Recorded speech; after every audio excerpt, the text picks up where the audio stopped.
magic to the silver screen and are nominated in categories like cinematography, makeup design, production design, and costume design. A lot of great things to get to. Let's dive right in. First up, one of the nominees for Best Picture, Don't Look Up. This comedy explores what happens as a highly destructive comet approaches Earth. Our own Savannah Guthrie spoke with stars Leonardo DiCaprio and Jennifer Lawrence and director Adam McKay.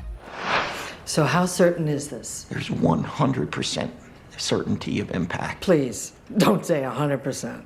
Can we just call it a potentially significant event? Yeah. Yes.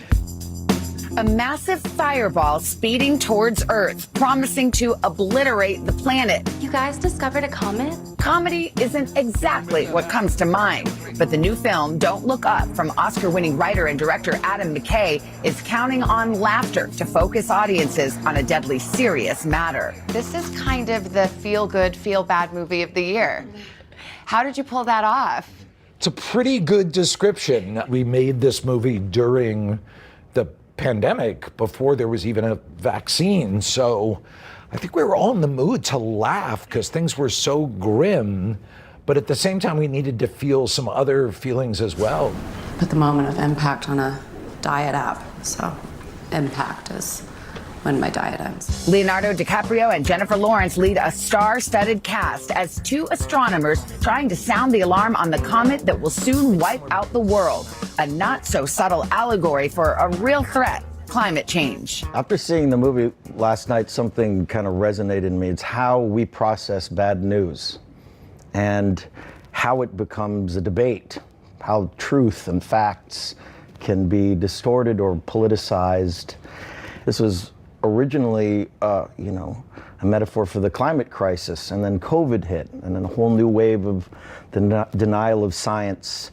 It was amazing to witness what was going on in real time as we were making this movie. I mean, we were sitting there trying to explain science as Fauci was doing the same thing. It was a bizarre experience. You've said, Leo, you feel like it cracks the code. You also said yesterday, I think, that you were a little bit of a Debbie Downer on this issue. I mean, it's hard not to feel a little bit hopeless. If you do a film about climate change, it's nearly impossible to get people to get a sense of urgency and hold a mirror to our culture and media and politics and all of these things. And I just felt like this was an incredible gift to be a part of a movie that encapsulated exactly what we're going through at this particular moment in time. But yeah, I am a bit of a Debbie Downer because the clock is absolutely ticking. How big is this thing, though? And can it destroy my ex-wife's house? Is that possible?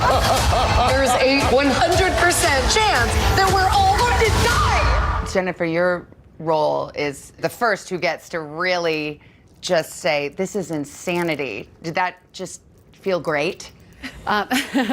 Yeah, I mean, it's just kind of unleashing that helplessness that I feel as a citizen and a human on the planet. It was also so poignant that all of the ire kind of landed squarely on her shoulders because she was saying something that people didn't want to hear. During filming, before she was pregnant, Lawrence took her approach of getting into character to a new high. Before the movie started, there was a lot more in the script. Kate DiBiase was high pretty much the whole time.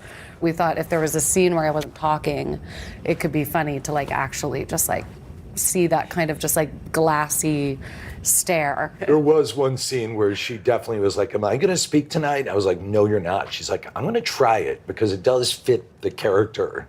And the whole night, I was so tempted to go on the mic and say, hey, let's improvise a monologue. And I realized how mean it would be, and I did not do it. Thank you for not doing it. Out of love and respect for Miss Lawrence. Thank you for not, yeah. Yeah. It would have been just oh my God. Sobering. Oh, I would have, yeah, sobering. And she was next to Meryl Streep. I was next to Meryl Streep.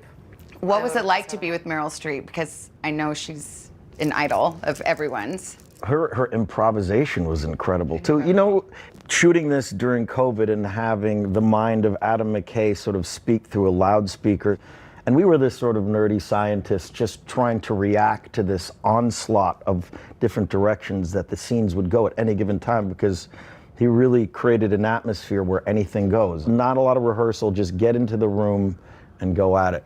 And of course, Meryl was incredible to work with.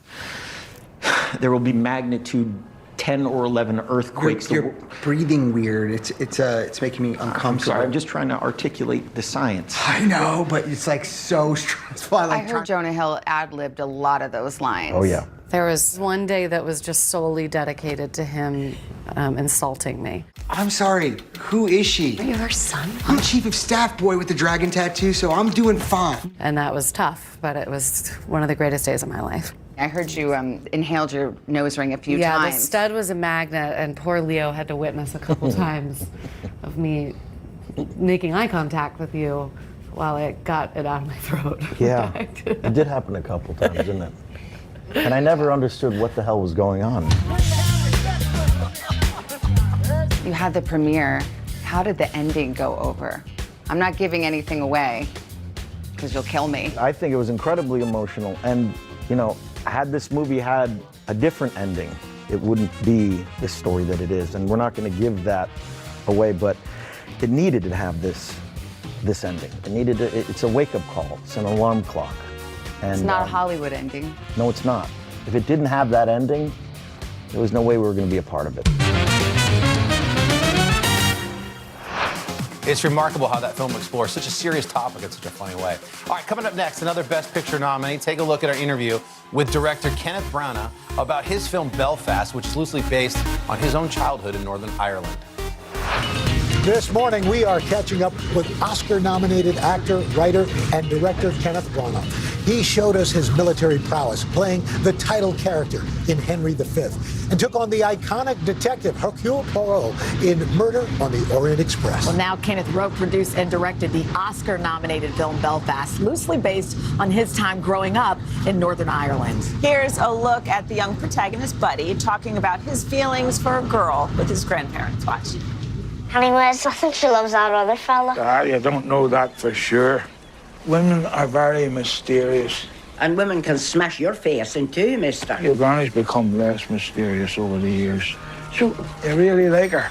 When I grow up, I want to marry her. Yeah, sounds like you really like her.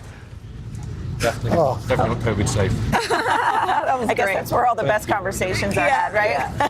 So, Kenneth, it's awesome to have you here on the Plaza, and I just want to bask in your aura. I agree. I mean, everything you touch is gold, whether you're directing it, producing it, in it. I mean, how do you take it all in, especially when this movie is loosely based on your life and people are obsessed with it? Well, thank you. It's a bit overwhelming. It's a very beautiful moment to have because it is based on a lot of experiences I had as a kid, including falling in love with movies that came from this country. Mm-hmm. So when you end up and you look at the film and you see a kid watching movies from Hollywood and you end up here, you know, heading towards the Academy Awards with 7 nominations for an amazing bunch of work for an amazing bunch of people. It's surreal. But the thing that is really beautiful is it seems to touch people in the heart. It's written from the heart, and that's a lovely thing. It really has resonated with people, and obviously, as you mentioned, the Oscar nominations being rewarded that way. 7 Oscar nominations, and you setting a record for the most number of Oscar nominations, 7 for a male in different categories. Yeah. So, did you know that you were in contention for that? No, you definitely don't join for any of that kind of thing, because that way madness lies, and it's amazing, absolutely amazing to me. But it reminds me of the great privilege you have of being a storyteller from different parts of the kind of creative equation. Whether I act, obviously, but in this I get to direct a beautiful kid who plays the 9-year-old version of me, if you like, and he's an amazing natural young Jude Hill. And then we've got at the other end of the scale, Dame Judi Dench. I was going to ask you, I mean, the cast is incredible. We have Ciarán Hinds, Dame Judi Dench, both of whom received Best Supporting Actor nominations. Jamie Dornan, Katrina Balfe, the newcomer Jude Hill, who they say steals every scene. Yeah. I mean, what is that like when you have such an all-star cast? Well, I mean, when we saw the Screen Actors Guild rewarded them with an ensemble nomination, which for me was the proof of the pudding, that the kind of connective thing between them. The weird side effect of COVID was that family, that on-screen on-screen family became very bonded in their cast bubble immediately because they had no choice but to get on and perhaps form relationships sooner and quicker and more meaningfully. And it comes across. I think the audience always intuit this, and I think that feeling of a real family and identification with what a lot of families have to deal with in terms of decisions in their own lives, big ones for them, simple when you look at it from the outside, are really caught beautifully by this group of performances. I'm very proud of them. What an impressive guy. All right, guys, we're just getting started here on our Popstar Plus Oscars preview. Coming up after the break, we're going to dive into our next Best Picture nominee, Licorice Pizza. Sometimes the news can be difficult and overwhelming for kids to understand. Ukraine and Russia. Could you help me understand what's going on? So to help make sense of it, we've created a newscast just for them. We hope your family will watch Nightly News Kids Edition. What do you see right now with Putin, and do you think he's a rational actor? There's a Supreme Court nominee. What would it take for you to vote to confirm her? The sanctions did not deter. Can this end with sanctions alone? If it's Sunday, it's Meet the Press.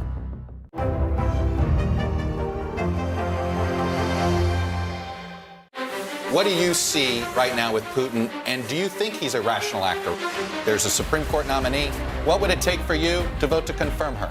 The sanctions did not deter. Can this end with sanctions alone? If it's Sunday, it's Meet the Press.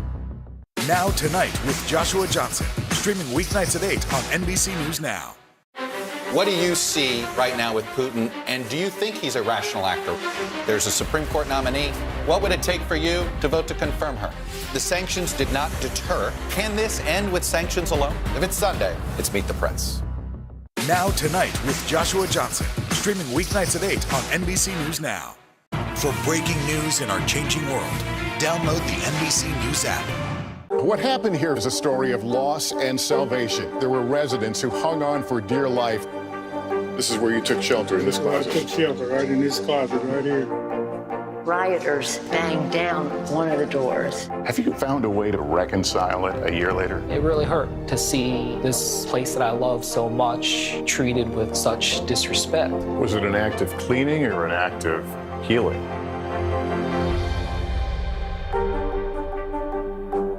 Hallie Jackson Now, weekdays at 5 on NBC News Now. Today is now a podcast, available every morning. Listen wherever you get your podcasts. Welcome back to our Popstar Plus Oscars preview. Alana Hayem made her acting debut in the Oscar-nominated film Licorice Pizza. Here's the conversation that she had with Willie and Jenna about that part. Since 2007, Alana Hayem has been making music and performing all over the world with her sisters in the Grammy-nominated band Hayem. Now she's making waves in Hollywood, starring in a role that was written just for her. In fact, believe it or not, it was Alana's acting debut in the Oscar-nominated film Licorice Pizza. Here's a look. What's your future look like? I don't know. How do you like working at Tiny Toes? I hate working at Tiny Toes. You should start your own business. What business should I be in? I don't know. What do you like? I don't know. You're an actress. You should be an actress. And we could say that to you, Alana. You're an actress. You are an actress. You guys. We could say, what a way to make your acting debut. Paul Thomas Anderson says, I wrote a movie for you. I know you've never acted before, but you're going to star in it and effectively carry this movie. What did you think when you heard that? I was mind blown. I mean, I say it all the time, but I'm a Sagittarius, so like... Me too. You're a Sagittarius? Yes, I'm a Sagittarius. December 15th. November 25th. Oh, you're early Sag. Yes. I don't know what that means. No, it's good. It's good. We're all great. We're Sagittarius. Yeah. We think that we're the best. But we're like always up for new adventures. So like when he introduced this movie and said, I wrote this part for you, would you want to play Alana? I immediately said yes, and then went to bed and like tried to go to sleep, and then immediately like opened my eyes and was like, oh gosh, what did I get myself into? But it was so fun. Well, and not only that, but we have Bradley Cooper, Yes. when Billy was Good man. BFFs. He's a good man. We have Sean Penn, and it's a movie that's about where you're from. Yes. Which is a place you love. So Yes, that must it kind have of feels like we're there right now. I know, that's the You guys, idea. we're Yeah. back in my home. We're back in my home. Was that also super cool to be able to like show this place where that raised you? Oh yeah, no, I mean, I love the Valley. I feel like the Valley gets a bad rep because of the 80s with, the Valley Girl, for sure, in the mall culture. But I mean, which I am that person. And I am proud of it. But I feel like growing up in the Valley, like people thought that you were uncool. So if you're a Valley kid, you're like, okay, if everyone thinks I'm uncool, I'm gonna own it. And I love being uncool. And whenever you find a Valley kid on your travels, you immediately are bonded. Well, you guys, you and your sisters have been in the music world for a long time, doing incredibly well. And now you're at the center of the Hollywood. You're gonna be walking the red carpet at the Oscars. Oscar nominee. So to come right out of the box like this, what has that experience been like for you? I really hope I don't trip. That's really like what I'm hoping that I don't do. I mean, it's been incredible. I mean, when we were making the movie, we didn't think about anything like that. We were just trying to make something that we loved, and every day we showed up to set so happy. I didn't want to leave, and it was such an incredible experience. I still can't even believe I'm sitting here talking to you guys, talking about Licorice Pizza. I mean, it's wild. It's very wild. So what about when you were young and you were in the family band, which is kind of my dream for my little children, to create some sort of family band? You should. Rocking Chaim? Yes. So when you just, look, first of all, well, your parents... Oh my God, that's so embarrassing. That is me and my siblings. Wow. Oh my God, Esty, my eldest sister, is gonna die that this is on television right now. You were in this band with your parents, which I wish we had like a group photo. I know. Oh my God. Well, there's go. y'all now. But when you decided, like, okay, we're gonna actually go out and be huge rock stars on our own, like I can imagine that conversation sitting at the kitchen table. It was being a like, lot like this. A lot like this. Me and my siblings sat in 3 chairs. We set up 2 chairs for my parents. No, I mean, I think that with Rockenheim, I mean, I was so young, we were only playing covers. It started when I was 4 years old. We would only play like delis and like country fairs and street fairs. Like it was nothing, it was not the big time. A lot of Billy Joel, a lot of, you know, Rolling Stones. It was cool. We were cool. We were terrible, but we were cool. But yeah, in 2007, me and my siblings decided like maybe we should play music together because we had been playing for so long, and it worked. That famous deli circuit in the Valley. Oh yeah, it's a hot stars. ticket. We got paid in matzo ball soup. That was like our claim to fame. Worth it. Really cool to see Alana acting, not just singing. All right, we've got some great stuff coming up. The Power of the Dog has, count them, 12 nominations. That is the most of any film this year. And we spoke to the film's production designer about just how they were able to create that cool 1920s setting. Today is now a podcast, available every morning. Listen wherever you get your podcasts. To cover the news, you have to be in it. We'll take you to the front lines of the story, bringing your news feed to life. Streaming live every night. It's your news playlist. Top Story with Tom Llamas, weeknights at 7 on NBC News Now.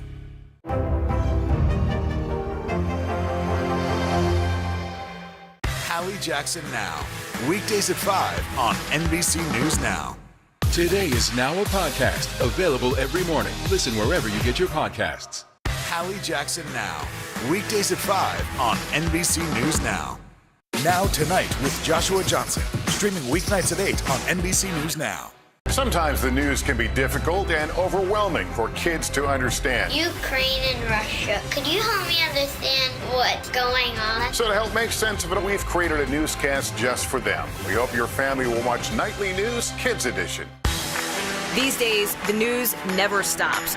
The morning's headlines change by afternoon, and by the end of the day, it's all totally different.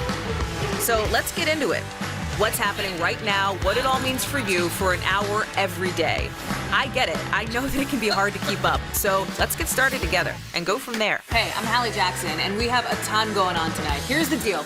Hallie Jackson Now, weekdays at 5 on NBC News Now. Top Story with Tom Llamas, weeknights at 7 on NBC News Now.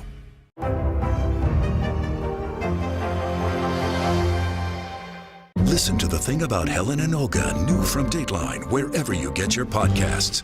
Now Tonight with Joshua Johnson, streaming weeknights at 8 on NBC News Now. Top Story with Tom Llamas, weeknights at 7 on NBC News Now. Now Tonight with Joshua Johnson, streaming weeknights at 8 on NBC News Now.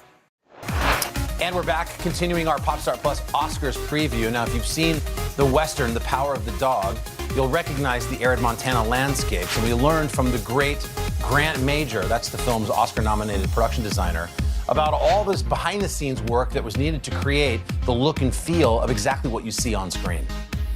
As a production designer, my responsibilities are to create the time and the place within which the drama takes place. On The Power of the Dog, our story starts in 1925 in the state of Montana. I then have to really cater and tailor everything that I do to bolster the narrative, the storytelling. Power of the Dog is based on a book by Thomas Savage that was written in the 1960s and involves a family of two brothers who run a cattle ranch. We shot in New Zealand, so it was incumbent on us to be able to find a location that would play for Montana. I'm hoping that the New Zealandness of it sort of diminishes somewhat because it's the story set in Montana and we should believe it to be so in Montana. The valley itself, the Ida Valley, was very much a place that time forgot in many ways, because it's quite a long time ago, the 20s, 100 years ago almost. And we're looking for a place that didn't have modern farm buildings and other agricultural accoutrements. So we're very lucky to be able to find this place that was very sort of pared back. It was already a cattle ranch, but it also had a lot of the grasses that we were looking for. I did have to spend a lot of time trying to knock back the greenness of the grass and make it feel more arid, to sort of reduce the colour palette quite a lot, because New Zealand is very green normally. We're also able to use the cattle that was on the ranch, and there's very little else there. We built everything. We built the house, we built the cattle yards and the barn and the cowboys' quarters and all these sorts of other elements of the script. So it was really nice to be able to start with an empty canvas and build everything from the ground up. Jane Campion and I had come across each other 30 years ago there, and I was very impressed by her personal style and professionalism, and we did a lot of workshopping in our own way to be able to talk about our creative process, our way of going about making something real, because we start off with words in a script. We did need to build the house as a 360-degree building. So, we did need to shoot all the way around the building, and we needed to shoot inside the location, front doors and inside the windows. We also built the areas of the kitchen and around what we call the cowboys' dining area, so that they all had a direct relationship to the location that we could see out through the windows. The frames within frames were something that we're really trying to bring in here, because it's something about looking out through the wilderness and looking in through those windows. That the observational kind of aspect of that was kind of a nice sort of sub-theme in a way. Perhaps the most challenging was it wasn't just the sets that we were doing the whole environment. So a lot of the work we did subsequent to building it was all the aging processes, which were just endless amounts of paint washes and texture washes and paring it back and putting in the lichen and the mosses and all that sort of stuff for the outside of the sets. The same goes for the inside sets that we built in the stages in Auckland. Put a lot of work into the patinas of the walls, and just to give them a feeling of an old life here, and a very masculine, sort of leathery kind of feel to everything. Believe me, I had a very talented group of scenic artists, and of course the set decorators and the crew were just so enthusiastic about this film. It was like it had stardust all over it in the beginning. I reckon this thing was like a perfect proportion and a perfect script. A perfect group of people came together to make it. I am so proud to be part of the Power of the Dog phenomenon in a way, that it garnered so many nominations. It's so interesting to learn about all these processes that are happening behind the scenes to create those cool visuals. We've got a lot more behind the scenes insight to share with you. Sci-fi fan favorite Dune's up for 10 Oscars. One is for the category of cinematography, thanks to nominee Greg Fraser. Here's what he hopes to convey through the lens of his camera. My greatest goal as a cinematographer generally is to not have people know that I had done a job on the film. So it's a bit of a tricky one because, of course, everything that you see on screen is lensed through my camera and my team's camera. Dune is set many years in the future. It is a time when humans have evolved to the point where they're able to do away with computers effectively. So this is my first film with Denis. The major thing that I took away from my first meeting with Denis was his passion for the material. He read this book when he was a teenager and has stayed with him all those years whilst he's been learning his craft of filmmaking. And the way I approached it was effectively by seeing the world through Denis' eyes. I've very much wanted to optimize the emotional quality of the light that we shot. Since becoming a cinematographer, and before that I was a photographer, so effectively I've been studying light now for 20 plus years. I'm very much trying to emotionally tap into what light does for us as humans. So it was trying to run that kind of that line of subtlety, yet the fact that the light really is a character, because you need to make sure that when you're inside the household, that you were aware of the fact that you should not be outside. Like that was always a difficult, tricky place to be. So I wanted to make sure that the audience felt that at all the time, or they had at least the underlying feeling that it wasn't always at the fore, but it sort of allowed the backbone of the characters to understand where they were. We always made sure that we were primarily basing our decisions on character, regardless of what those decisions ended up being and who the characters might have been. So we wanted to try and make these characters relatable to the audience. And part of that, I think, is the way that we cover them. You know, we want to make sure that as a camera, we're close to them, but we're not so close in their face, or we're not so far back that we're not filming them on longer lenses. Because again, lenses, I think, have an emotional bent too. If the lens is too long, lens is too wide, we start to feel something different. And Denis and I were quite adamant about making sure that our lenses sort of sat within their space, but they weren't too aggressive in being too close to them. We played a lot with scale in this film. You know, these sand dunes that they were, running up and running down. These are sand dunes, for example, in Abu Dhabi that you ordinarily wouldn't see. You wouldn't go to the local beach and see a sand mound that's 17 stories high. And so we wanted to make sure that the audience saw and felt the scale of those things. And that's where I found it exciting visually, putting our characters in the middle of these sand dunes, like they were massive waves that were ready just to consume them. We loosen the camera, I think, by often going handheld. Yeah, that is a pretty fast way to kind of lead the audience into a belief that the world is a little less rigid. But also what that did is it allowed us, when we wanted to do shots that were very controlled, very focused and very steady. You know, what I do hope comes across in this film cinematographically is the relationship with the characters and the characters' relationship with nature. You know, I hope that we've managed to capture the characters as they were intended to be seen by, originally by Frank Herbert and Denis as a director, but also by our actors. You know, I hope that I've done justice to our actors and made them feel like their performances have been properly captured and recorded. Winning an Oscar is great if that ever so happens, but to me, I think the biggest thing is the recognition of our individual work on a great big film like Dune is. Man, those shots in Dune are just epic. Coming up next, we're exploring the makeup and costumes featured at this year's Oscars with two acclaimed designers. Stay with us. These days, it feels like the news never stops. So let's get into it. What's happening right now, what it all means for you for an hour every day. It can be hard to keep up, so let's get started together. Hallie Jackson Now, weekdays at 5 on NBC News Now. Sometimes the news can be difficult and overwhelming for kids to understand. Ukraine and Russia. Could you help me understand what's going on? So to help make sense of it, we've created a newscast just for them. We hope your family will watch Nightly News Kids Edition. What happened here is a story of loss and salvation. There were residents who hung on for dear life. This is where you took shelter, in this closet. I took shelter right in this closet right here.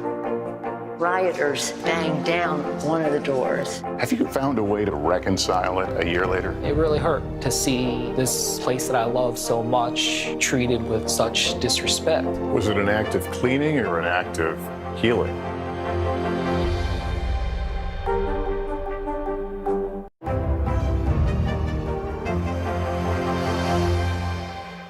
Hallie Jackson Now, weekdays at 5 on NBC News Now. What happened here is a story of loss and salvation. There were residents who hung on for dear life. This is where you took shelter, in this closet. I took shelter right in this closet right here. Rioters banged down one of the doors. Have you found a way to reconcile it a year later? It really hurt to see this place that I love so much treated with such disrespect. Was it an act of cleaning or an act of healing? Today is now a podcast available every morning. Listen wherever you get your podcasts. Listen to The Thing About Helen and Olga, new from Dateline, wherever you get your podcasts. Today is now a podcast available every morning. Listen wherever you get your podcasts. Hallie Jackson Now, weekdays at 5 on NBC News Now. And welcome back. You've tuned into our very special Oscars preview. We're going to dive right into some costumes now. There's so many good ones in films that were out. Paul Tazwell is the brains behind the costumes that you see in the new film version of West Side Story. He's nominated for an Oscar for his work. And we spoke to him about what it was like working with the legendary Steven Spielberg on his reimagining of the classic musical. The way that I approach my work, it's telling the story and being a support of the story from the standpoint of clothing and how the characters might choose their clothing for a specific scene or moment.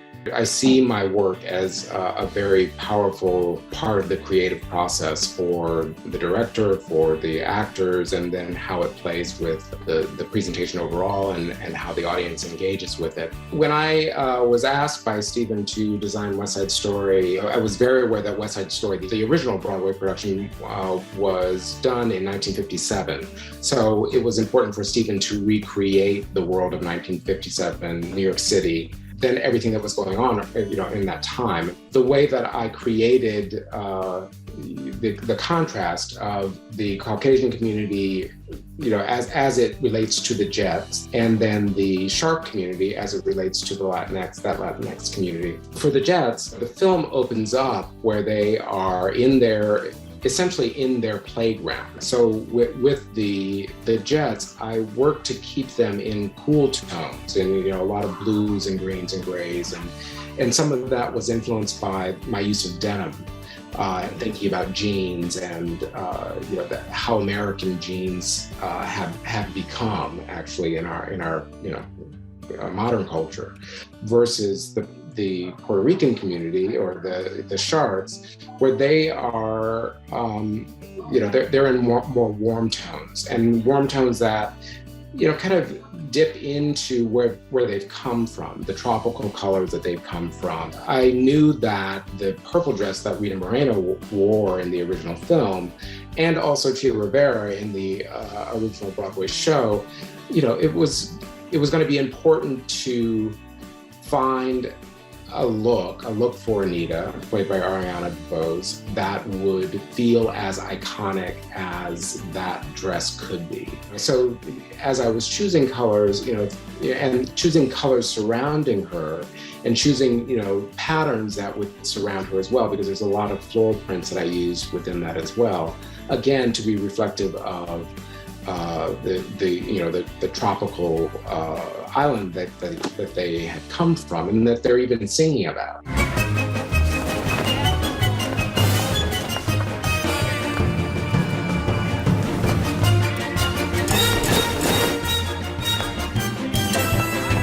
One of the original things that Steven Spielberg asked me to do when he was asking me to design the show was that he wanted for the white dress for Maria to stay part of the design. I loved that idea because, it speaks to her innocence. It also speaks to culturally to where she's coming from and her connection to the Catholic Church and the potentially feeling oppressed by that, that kind of pressure, where she is, as a young woman, trying to evolve and grow and expand and really be, embrace this new space that she's in. Part of the white dress and that look for Maria is the red belt. And, Steven, again, was very smart in having Anita take the belt off of her outfit that she had planned for the dance to the gym, and handing it over to Maria, really as a, it's a metaphor for, kind of ushering her into womanhood and that kind of positive energy, that kind of sisterhood. We've been dealing with race issues in America, and it's our most American social battle. So I think that, with what, has transpired, what all of us have experienced in the last 2 years, definitely it speaks to that. And it speaks to, just the question of what does it take to come together. Having a musical that can be filled with joy and positive energy and excitement, and it holds both. West Side Story has these huge numbers, beautiful music, and so I think that we need something that we can embrace and feel good about, and I think that West Side Story provides that. You can just see the richness and all the attention to detail when you watch that. It's always so cool hearing from people like Paul. All right, now let's turn to another story being told at this year's Oscars. In the film, The Eyes of Tammy Faye, Jessica Chastain plays evangelical talk show host Tammy Faye. Now, Linda Dowds is nominated for her makeup design in the film, and she says she worked really hard to portray Tammy Faye as authentically as possible through the makeup that Tammy Faye actually wore, and we know she wore a lot. As a makeup designer, I think that our key responsibility is to support the performance by an actor. And then I think there's an additional responsibility when you are looking to create a real life character, and that involves a lot of research and trying to be as authentic as possible to the appearance of that person, which was the case of Tammy Faye. Tammy Faye and her husband, Jim Baker, were real-life televangelists, and they had a very large fall from grace. Tammy and I are undergoing the most vicious attacks. Serving God don't feel like it should be a money-making opportunity. And through my research, listening to the old PTL recordings and Tammy herself in all her interviews, and what I discovered was that I really believe I had a misconception of who she was. I found her to be an incredibly empathetic, actually really beautiful human being. She exuded, I think, the real tenets of being a good person. She taught tolerance and acceptance, and being authentic to yourself and being the best person that you can be. And that authenticity became super important, and we wanted to convey that. Some of the steps that we went through to portray Tammy Faye as authentically as we could, it was such a team effort. We had Justin Raleigh and his team from Fractured Effects who did the prosthetics. Stephanie Ingram did hair, Mitchell Travers did costume, and then myself doing the beauty side of things. One could not have moved forward properly without the other. So I think that was a really key element. And then Tammy Faye told us a lot about herself in her interviews, and you just had to look at her. She was very well put together. Everything matched and coordinated. She loved shopping at drugstores and Target. She loved pinks. And we had sort of three major stages. So there was a very young stage of Tammy Faye where she was at Bible college, and she created a little bit of a ruffle then because she did wear a little bit of makeup. I think that's where we first saw her love of it. And then we have a period where sort of that middle ground where we see her on the Christian Broadcast Network, we see her on PTL, and there's a lot of color, and everything was that true matchy-matchy. And we saw the brighter colors. We saw violets and blues and pinks. And then as she grew older and as she hit sort of that last phase, we saw, I think the tones all changed. Everything got a little deeper. They got into plums and purples and deeper tones, and their wigs got darker and her costumes got darker. She was into more reds and blacks. And then of course there's the aging process, which was reflected in the prosthetic pieces. So I think those three stages, we kind of defined those stages very specifically, which also helped us move through the transition of, almost, basically 3.5 decades of what Tammy Faye looked like. Okay, do you want a little remover? Oh no. That's it. That'd be all. They're permanently lined. Oh. And my eyes are permanently lined and my eyebrows are permanently on, so there's not a whole lot you can do. My goodness, I didn't know. Have you never done pictures without those eyelashes? Nope, and I never will, because that's my trademark. And, you know, if I take that away, then it's not me. And no one's gonna wanna look at me without my trademark, so I hold on to that. Doing something like this, it does involve a lot of research, and she often talked about some of the brands she used. For example, she used L'Oreal Lash Out. That was her choice of mascara. And she used a lot of drugstore brands. And a lot of those colors, funny enough, particularly those little quads that you see that L'Oreal and Revlon and Maybelline all put out, those colors have pretty much maintained a lot of the same sort of tones. So I bought those. So it only helped show the true look of what it was. So I think that research is super important. So Jessica and I, we have worked together for quite a number of years now. We're currently working on our 16th project together, which is a mini-series about George Jones and Tammy Wynette. And I think the lovely thing for us is, I mean, Jess is an amazing collaborator. So for me, I find it really great that she is really supportive of the whole process and recognizes that there are all of these elements that we need to pull together. And she's a really great active participant in the choice making of developing the character. It is a joy to work with somebody who is engaged in what we do and has a love of what we do, you know, that I feel, because I love my job. And so to be honored in this way, like I actually can't quite believe it.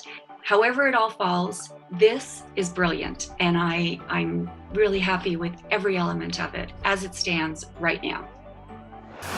Gosh, the research and planning that goes into each of these films is absolutely remarkable. It's fun to dive behind the scenes here. All right, we've got a lot more to come up for you.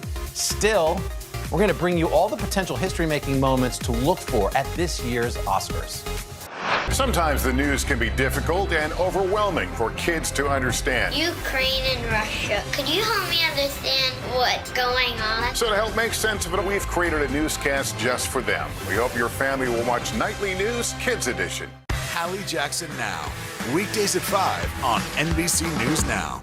Sometimes the news can be difficult and overwhelming for kids to understand. Ukraine and Russia. Could you help me understand what's going on? So to help make sense of it, we've created a newscast just for them. We hope your family will watch Nightly News Kids Edition. Today is now a podcast available every morning. Listen wherever you get your podcasts.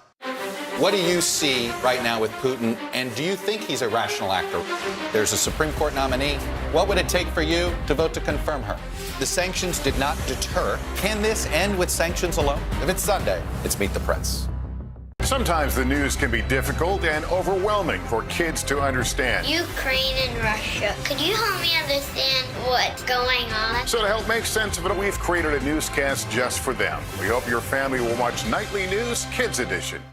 This is a very different kind of program. We're here to start conversation about the big things happening in our world. Professor, I'm not asking you to predict the future, but what do we think that the new normal is going to be? Is part of this that everyone's rethinking their jobs during this pandemic and their relationship to their employers?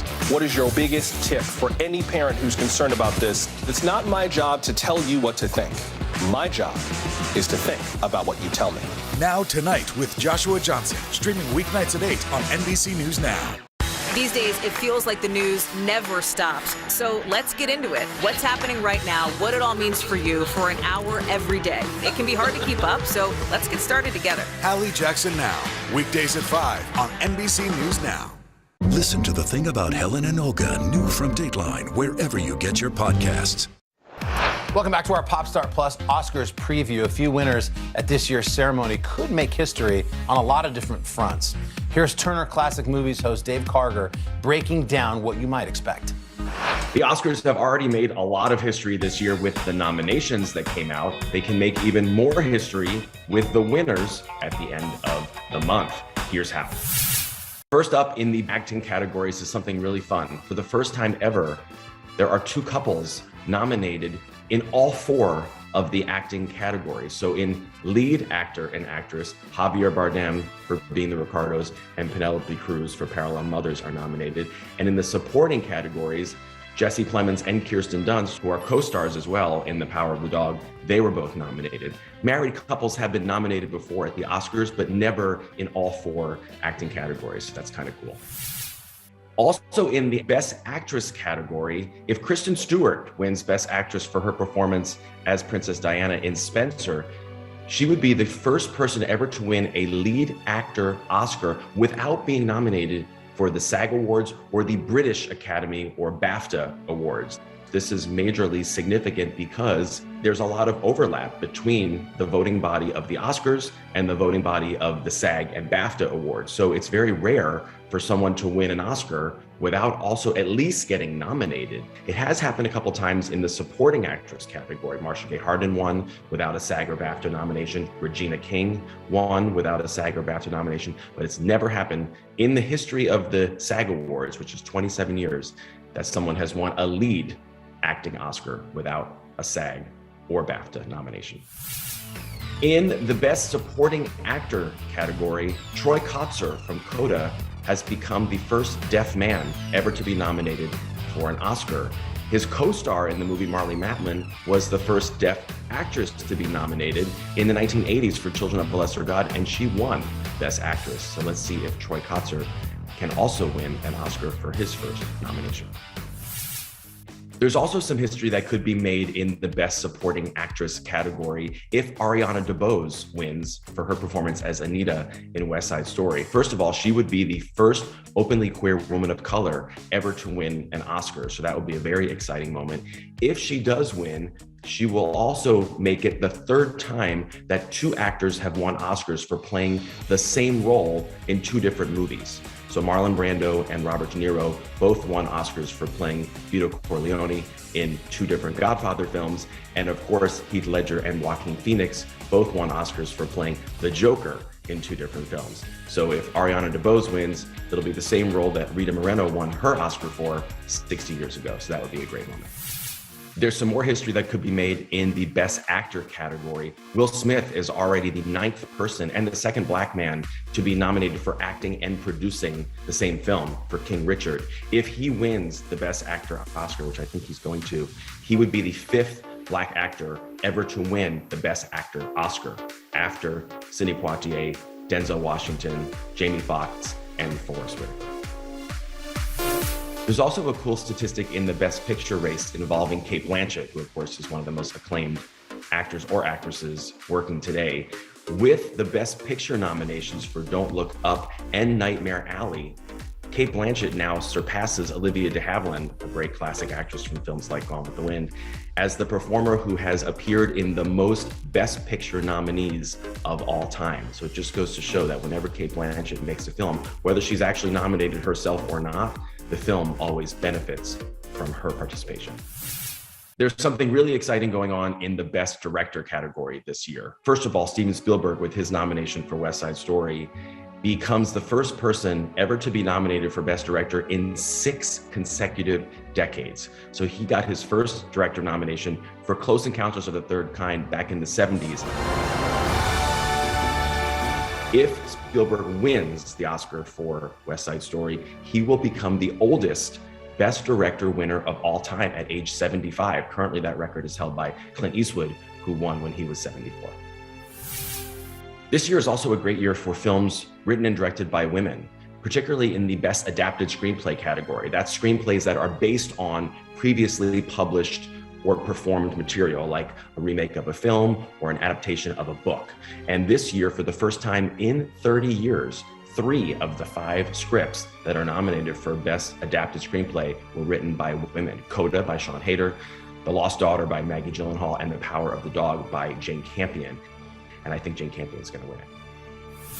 There's another thing to look out for in this year's Best Picture race. I think for the first time, we could very well see a Best Picture winner by a streaming service as opposed to a typical Hollywood studio. I think The Power of the Dog stands a really good chance to win, and that's a Netflix movie. No streaming movie has ever won Best Picture yet. A couple have come close, I think, but if Power of the Dog wins, this will be the first time that has ever happened. I know I'll be tuning into the Oscars on March 27th to see all the history that's going to be made. I can't wait. Well, we're just gonna have to wait and see what happens. Now, to close out our preview, coming up next are interviews with Nicole Kidman, Javier Bardem, and Kristen Stewart.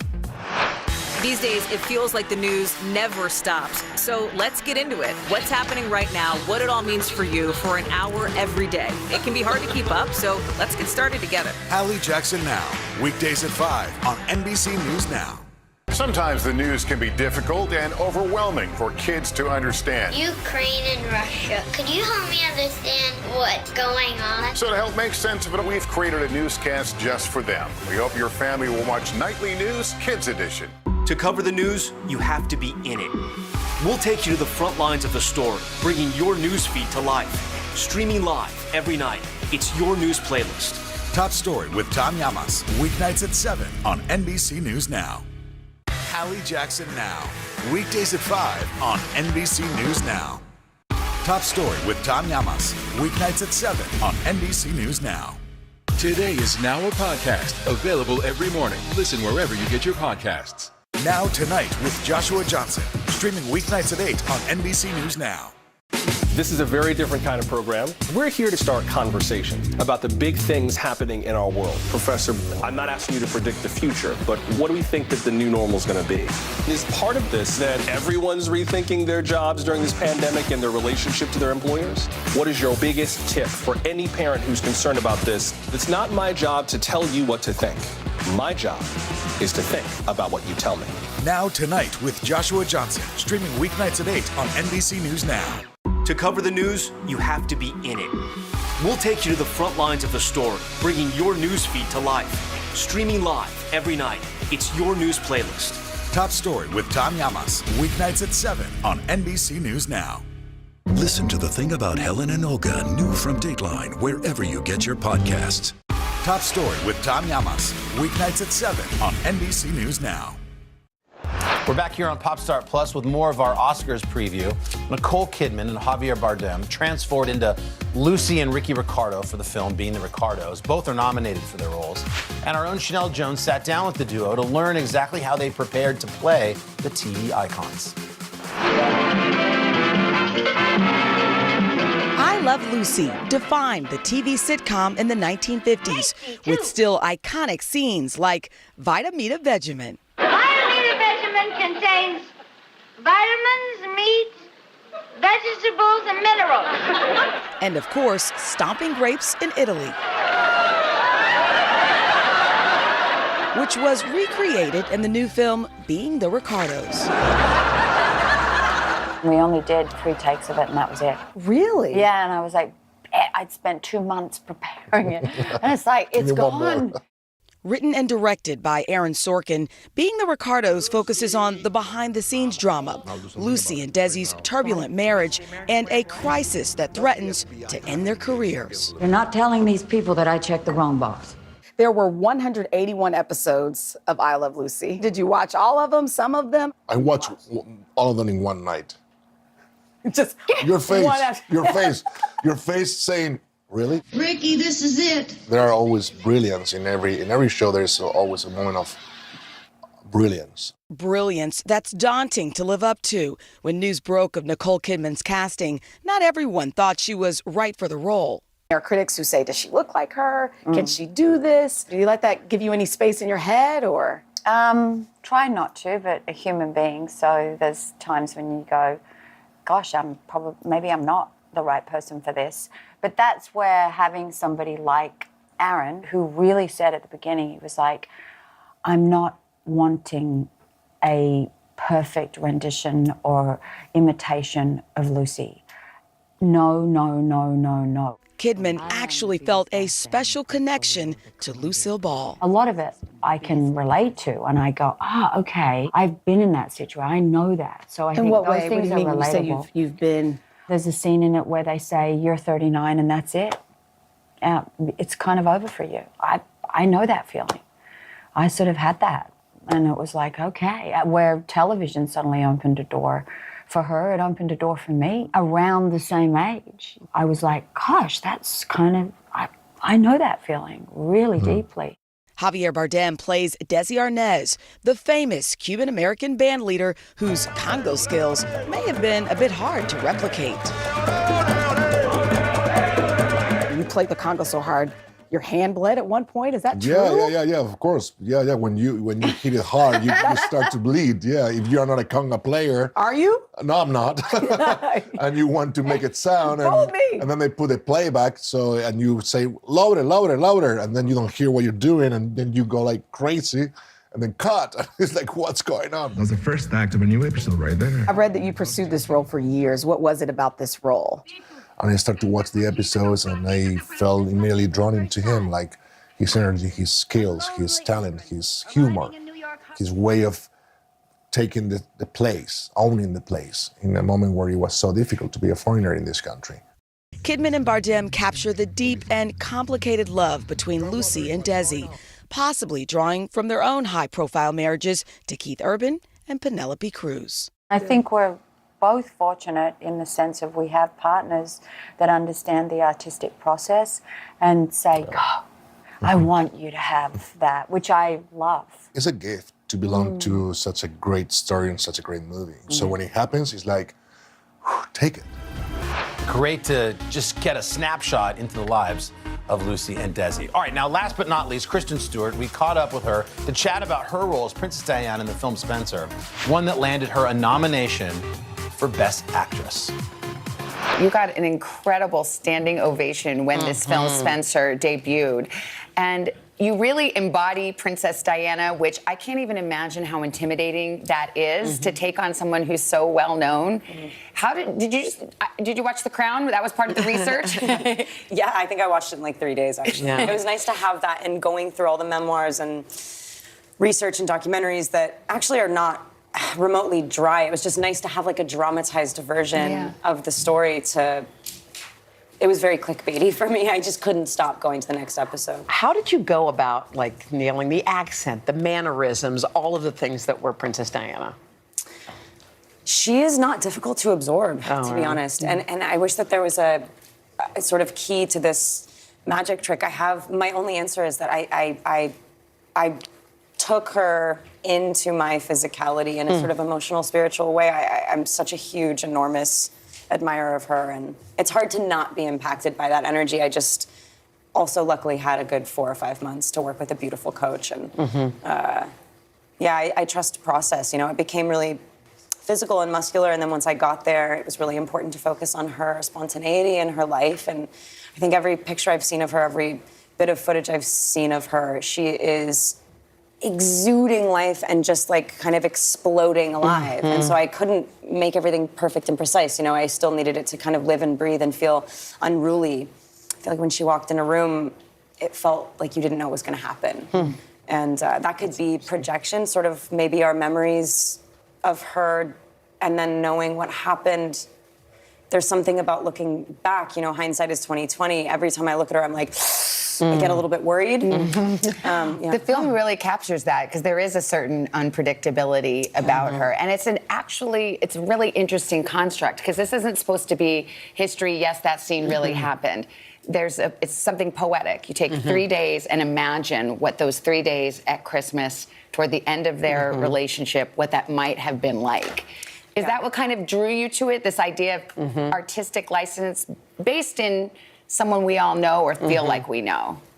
Yeah, I think that's what cinema gives us, is this sort of opportunity to dream and not necessarily just sort of regurgitate facts. You know, movies do the coolest thing. They take internal feelings and externalize them. This conversation is like literal, and we're present, we're talking to each other now, but there are inner lives that people have that are incommunicable. And so I think all of the things that we know are true, as a cultural entity, as an audience, we bring all of those facts to the movie. You don't have to state them. I think by the end of the movie, we end on a sort of lighter note because she ultimately did find her liberation, and she broke free and became embodied and articulate in the press and like organized interviews and was like, I'm going to speak for myself and have my boys and protect what really matters to me.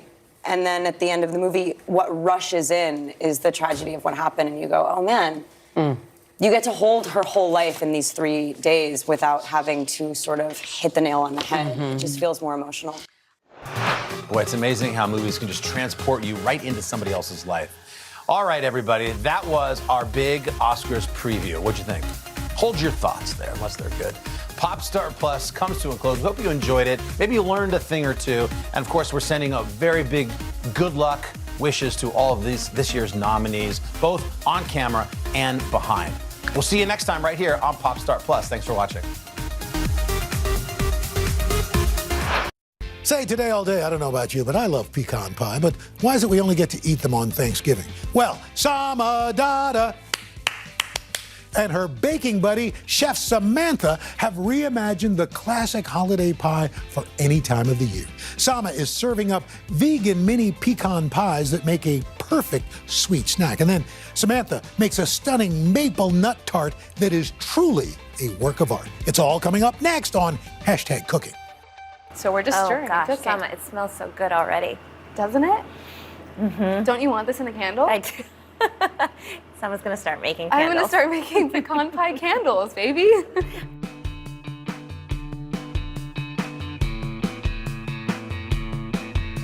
I am so excited today because I have one of my dear friends and baking queen, Sam Senaratna, in the kitchen with me today. We are 6 feet apart for obvious reasons, but we are still #baking buddies. Absolutely. I am so lucky because Sam food styled my first cookbook and it just looked so beautiful. We really bonded on set and I'm just so excited to have her with me today. We are going to be making our own unique takes on a pecan pie. I am making my favorite mini vegan pecan pies, and Sam is going to be making a more traditional, delicious, nutty tart. I'm so excited. So let's get into it. Let's do it. What are you going to do first? Okay, so we all know this, that everything is a bit cuter when it's in mini form, right? So today I'm making my mini vegan pecan pies. I find that they're the perfect thing to eat and make when I'm craving a pecan pie, but I want something a little bit more bite-sized and shareable. So the first thing that we're gonna do is make my filling.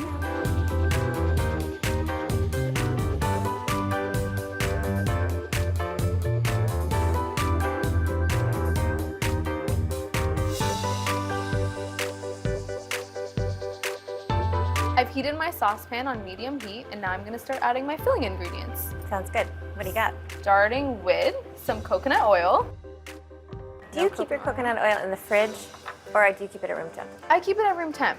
I keep it in the fridge. Tell me why, Sam. It lasts longer. There we go. Pro tips from Sam, But also, baby. I think maybe you go through coconut oil so fast that you don't need to keep it in the fridge. I go through coconut oil probably like 1 jar a week. So after my coconut oil, I've got my pecan butter. A little fancy today with some pecan butter. That is fancy. A little fancy. But if you don't have a pecan butter, you can totally use an almond butter. Now, to sweeten this up, I'm using some coconut sugar and maple syrup, my favorite sweeteners. They're unrefined. They also have this very warm and delicious caramel taste. I find that especially for this tart, it's gonna get so caramelly. It's gonna taste almost like a toffee. I'm gonna mix this up a bit. And then I'm going to add some of my vanilla extract. Delicious. I'm gonna stir my filling for 10 minutes, and then I'm just gonna let it reduce and thicken and smell really delicious. It will smell like a candle. After we do that, after it cooks for our 10 minutes, we're gonna add our almond flour and our flaxseed meal. Okay. So we're just stirring. Oh gosh, cooking. Sama, it smells so good already. Doesn't it? Mm-hmm. Don't you want this in a candle? I do. Someone's gonna start making candles. I'm gonna start making pecan pie candles, baby. Before you add the almond flour and the flaxseed meal, you wanna make sure your mixture is reducing a little bit. So you'll notice that it's bubbling up. It's kind of pulling away from the sides of the pan, and then that's a really good time for you to add your flaxseed meal and your almond flour. And it looks like we're there. I'm using an almond flour here just to thicken up the mixture a little bit, and I'm also going to use some ground flaxseed, otherwise known as flaxseed meal. Do you use this when you make I do your sometimes. I have a dear friend that's vegan, so I try to use flaxseed for her egg replacements. Flaxseed meal adds some fiber, and we love a fiber moment here. We're stirring this up so the mixture gets nice and thick. The almond flour and the flaxseed meal are really what's going to help us get it there. Does it smell good? It smells so good. You all wish you were here. You wish you were here to smell this. But you're gonna make it at home, so it's gonna be great. Yeah, you are gonna make it at home. Please. You'll love it. Finally, for my filling, I'm gonna add my crushed pecans. You can just crush them with your hands, super easy. But I like adding this because it adds texture to the filling, and my crust is actually gonna be more on the cookie side of the spectrum rather than a traditional buttery crust. So it's nice to have some weight to the filling. Yum. Crush it up. It's okay if you've got some big or small pieces. You love texture here. Your tart. It's all about texture. It's all about texture. I'm so excited to get there. See how it's kind of thickening up? I'm gonna take this off the heat, incorporate those pecans, get it off the heat, and then get to work on my crust. If we don't eat it first. If we don't eat it all first.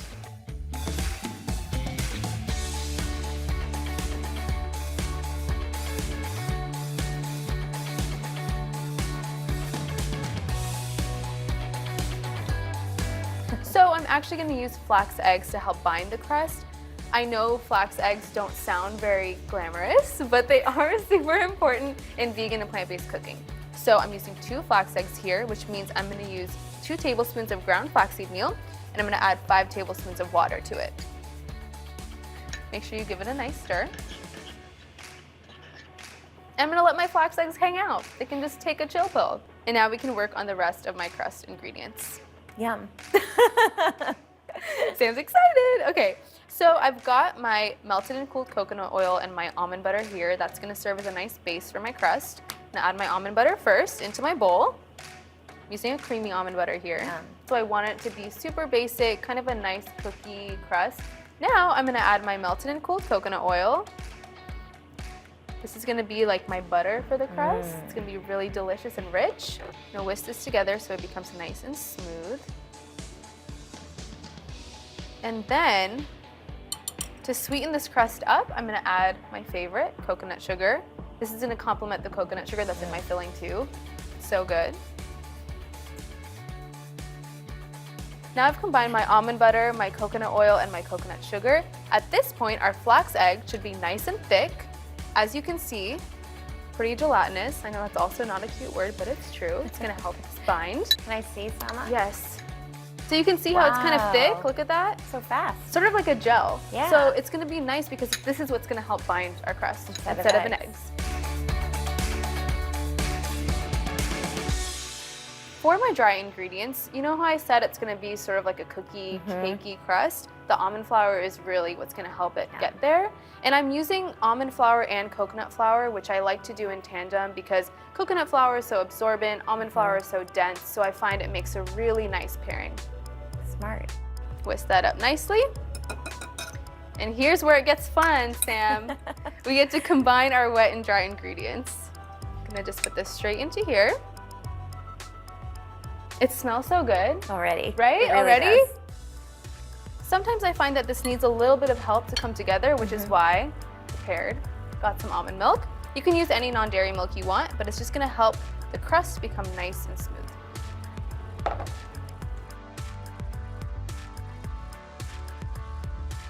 So in my crust, I would use butter, lots of butter, and flour, and granulated sugar. Yeah. As you can see, this dough can be really sticky, so make sure you're armed with a spatula to help your whisk out. You know, though, at home you'd use your fingers. At home, yeah. Yeah. I do use my fingers when I'm at home. You know what? Are we over it? I'm just gonna get in there. Just gonna get in there. They're the best tool you have. You always say when you bake to trust your body, which is what I love about you. Can you explain this to me a bit more? Is that your baking philosophy, to trust your body? That's my baking philosophy. That's why you use your hands, right? So you feel it and you smell it and you know, use all your senses to sort of figure out what to do next. We really are hashtag I baking know. buddies. Okay, so it looks like my crust is nice and sticky, well incorporated, which is gonna be perfect because now all we're gonna do is transfer it to my little mini muffin tin. You know why I like your dough so much? Tell me, Sam, why you like my dough. Snack on them because there's no raw eggs. You know what? It's I'm always a cookie dough lover, so. It's always a bit of a question on whether or not the dough will make it to the oven for me. So now I've added my crust into my little mini muffin tin. all I'm gonna do is use my finger or my knuckle to create a little bed for my filling to sit snugly on top of, like so. And it's really easy and fun too. You just mold it to the sides of the little mini muffin tin. We're using a little mini cookie scoop to control how much dough we add into the pan so that it's nice and even. I wish I could help you. I know, I miss you so much. Oh, I forgot to mention, I did grease this pan with coconut oil, and you want to make sure you do that. Super important, because you don't want the pies to stick to the pan. That would be really sad. That would be so sad. Now that all of my little cute mini crusts are done, I'm gonna add the filling. Just gonna move this bowl aside. As you can see, this filling has just gotten so thick and it's delicious and it's like a toffee. I'm gonna add it straight into my crust.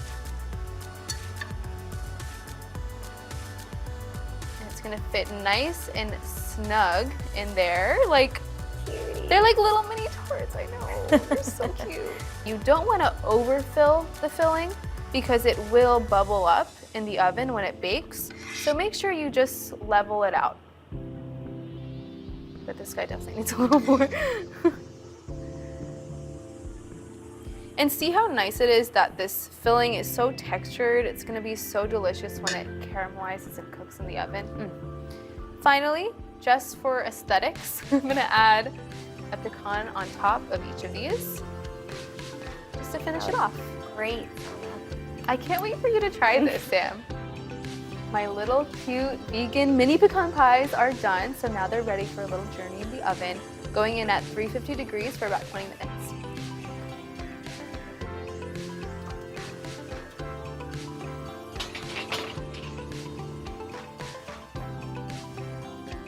Yay! Now that it's in the oven, I'm gonna clean this up, and Sam, it's time for you to make your tart. My turn. So I'm excited. gonna get my ingredients. Cool.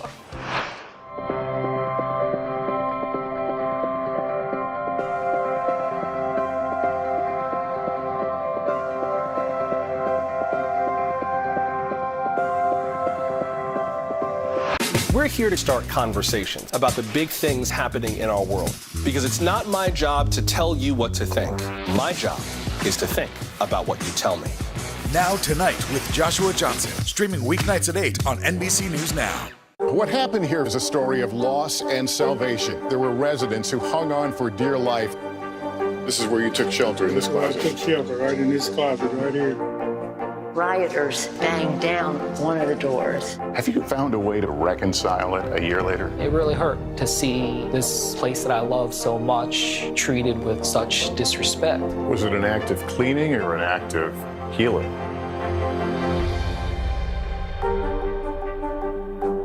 To cover the news, you have to be in it.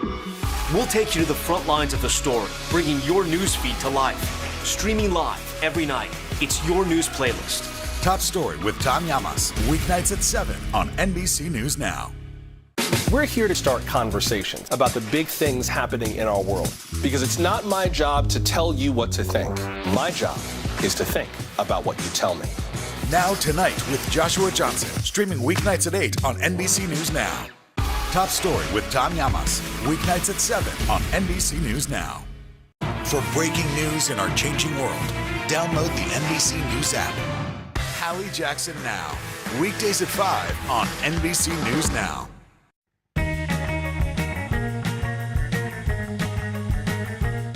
A classic butter crust is the base for many delicious desserts. It takes a bit of practice to master, but it's worth it. I'm going to show you how to make it. To start, combine flour, sugar, and salt in a food processor and pulse to combine. Now, add the cold butter and pulse until the mixture resembles a coarse meal.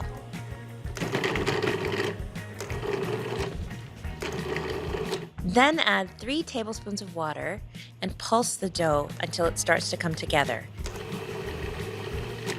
You can add a little more water if you need to. Tip the dough onto a piece of plastic wrap and then shape it into a flat disc.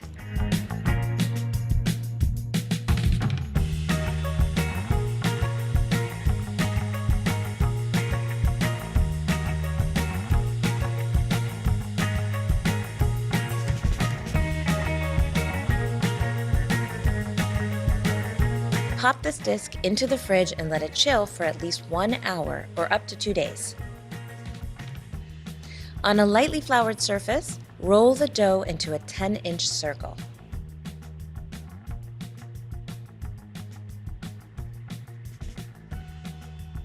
Transfer the dough to a 9-inch fluted tart pan and gently press the dough into the edges. For a nifty little trick, run the rolling pin over the top to trim the edges.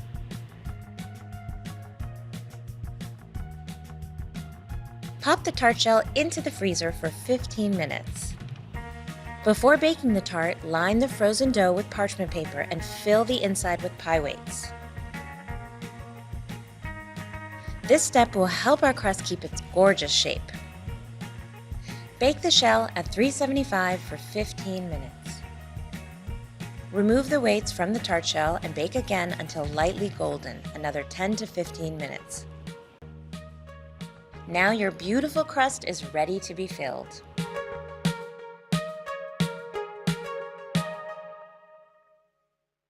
Now Tonight with Joshua Johnson, streaming weeknights at 8 on NBC News Now.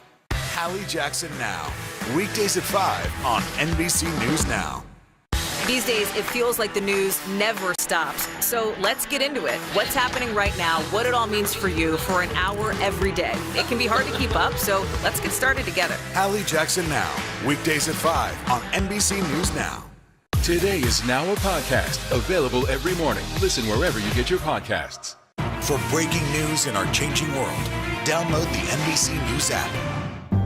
In the City of Angels, 2 kindly old ladies wanted to help homeless men get off the streets forever. And so they did. Listen to The Thing About Helen and Olga, the new podcast from Dateline and Keith Morrison. These days, it feels like the news never stops. So let's get into it. What's happening right now, what it all means for you for an hour every day. It can be hard to keep up, so let's get started together. Hallie Jackson Now, weekdays at 5 on NBC News Now. These days, the news never stops. The morning's headlines change by afternoon, and by the end of the day, it's all totally different. So let's get into it. What's happening right now, what it all means for you for an hour every day. I get it. I know that it can be hard to keep up. So let's get started together and go from there. Hey, I'm Hallie Jackson, and we have a ton going on tonight. Here's the deal. Hallie Jackson Now, weekdays at 5 on NBC News Now. These days, it feels like the news never stops. So let's get into it. What's happening right now, what it all means for you for an hour every day. It can be hard to keep up, so let's get started together. Hallie Jackson Now, weekdays at 5 on NBC News Now.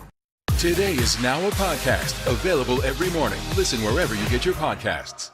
For breaking news in our changing world, download the NBC News app.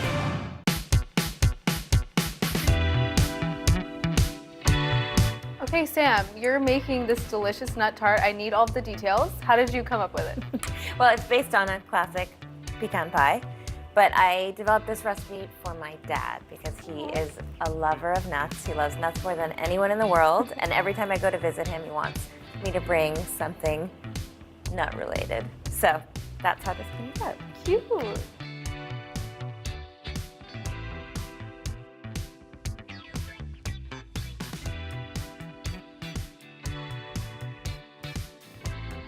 What are we doing first?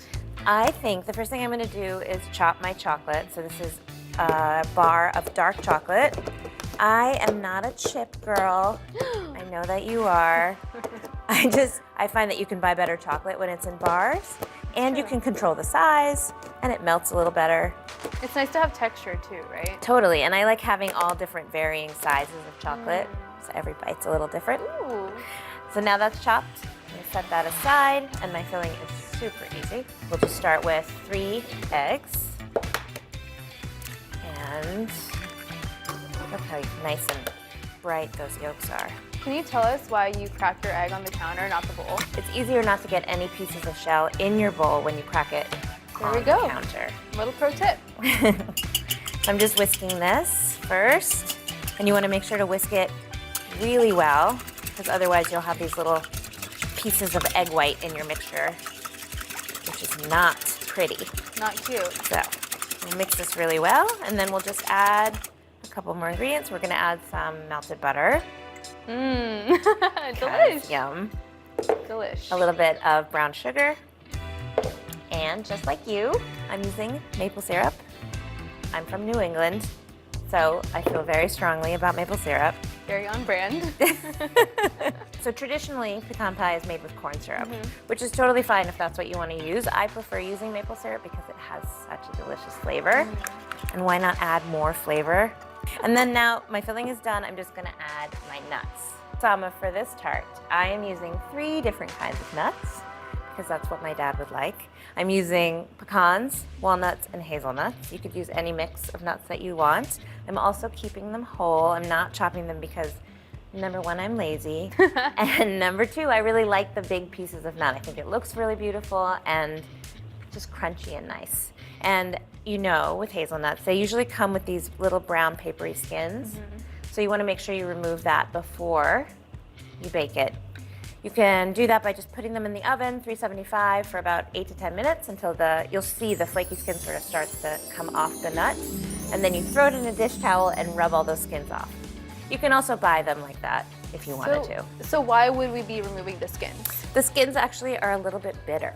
So you really don't want, I mean, a little bit is kind of okay, but you don't want a lot of that in your final tart. Yeah, we don't want anything bitter. All right, so that all goes. Woo! And you're not chopping your nuts. No, I'm not. I just think it looks really cute when they're all big and luscious. Texture, baby. Texture. We love it. Okay, so that just gets tossed together. This is super simple. It's so easy. I mean, pecan pie is the easiest pie there is. But you know why I do it in this tart shell? I want the nut filling and the crust to sort of be equal players. You want like an even ratio. I think crust is really important, so. Oh, I'm there for the crust. And, of course, we can't forget to add a little bit of salt. You have to season all your sweets just like you season your savory food. It really brings out all the flavor. In the chocolate goes. Yum. Could you use a different kind of chocolate if you yeah, wanted? absolutely. Okay. So this is bittersweet chocolate, which is my fave. But you could certainly use milk if you prefer. Okay, this looks nice and well mixed. There's no little bits of egg that haven't been incorporated. It's perfect. So now I'm gonna go on to my crust. Now, I think I know the answer to this question. I think I know what you're gonna say, but could you potentially use a store-bought pie crust? No. Ready? Is it time? It's time. All right, so I'm adding this beautiful filling. Look at that. I mean, come on. It already looks pretty delicious. Caramelly, those big chunks of chocolate, nuts. I love the plot twist chunks of nuts. Chunks of nuts? Yes. It's like the name of a band. You gotta make sure to sort of spread out your nuts a little bit. And be really careful not to let any of the filling go over the sides because that will make it stick to your tart pan, which is a real bummer. It belongs in a museum for sure. Like, I mean, artiste. Well, thanks. Well, as you know, I'm also a food stylist. So you want to make sure to spread everything out so that you don't have chunks of nuts on one side. You know, you want it all to bake really evenly. And you want every person to get every kind of nut in every slice. Okay, I think she's ready for the oven. So I'm gonna ask you to do the honors. I would be honored to do the honors. 375 degrees for 20 to 25 minutes. You'll see, it's like puffed all the way through and golden brown. I'm on it. I'm on it, Sam.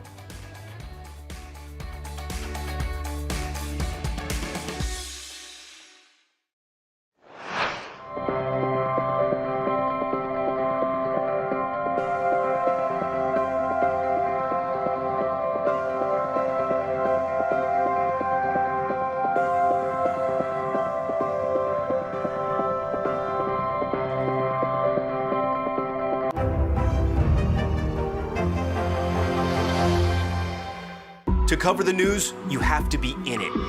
We'll take you to the front lines of the story, bringing your news feed to life. Streaming live every night. It's your news playlist. Top Story with Tom Llamas, weeknights at 7 on NBC News Now. Now Tonight with Joshua Johnson, streaming weeknights at 8 on NBC News Now. Sometimes the news can be difficult and overwhelming for kids to understand. Ukraine and Russia. Could you help me understand what's going on? So to help make sense of it, we've created a newscast just for them. We hope your family will watch Nightly News Kids Edition. Now Tonight with Joshua Johnson. Streaming weeknights at 8 on NBC News Now. Today is now a podcast available every morning. Listen wherever you get your podcasts. In the City of Angels, two kindly old ladies wanted to help homeless men get off the streets forever. And so they did. Listen to The Thing About Helen and Olga, the new podcast from Dateline and Keith Morrison. For breaking news in our changing world, download the NBC News app. Top Story with Tom Llamas, weeknights at 7 on NBC News Now.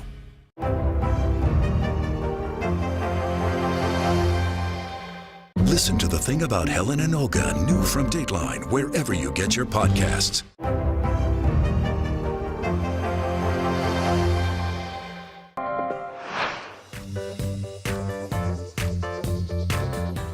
Sam, this kitchen smells amazing. incredible. So good. We made it. We took the journey. I'm so excited to try this. Tell me, how would I serve this? Right, you gotta get it out of that pan first. So I have a little trick to show you. Yay. You need a big can. Okay. And now you're gonna pick it up and put it on top of the can. And if everything works according to plan, the sides will just fall off. I'm stressed. Okay. Okay. We can do it. All right. So I'm gonna put it on top of the can. With the can in the center.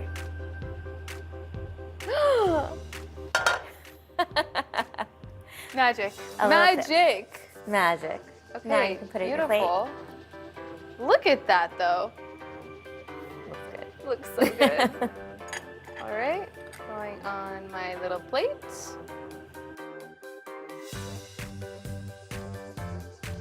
Okay. Like Moment of truth, Sam. I mean, It's kind of like a cookie now that I'm looking at it. the Met called. It wants your tart. You're cute. Delicious. See, look at all of those whole nuts. I feel like it makes it look so pretty. So cool. It's very nut forward. Nut forward. Okay. It's my turn, Sama. Yay.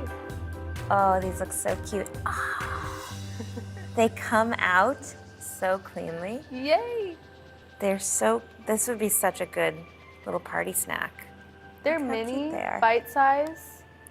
So, you know. You know what, I'm really into this beautiful caramelized moment, as you would say. Oh, it's a caramelized moment. Okay, I'm gonna pick one that has like all that yummy. I wanna see what it looks inside. Look at that. That looks good, Sama. Thank you. Yum. I hope you like it.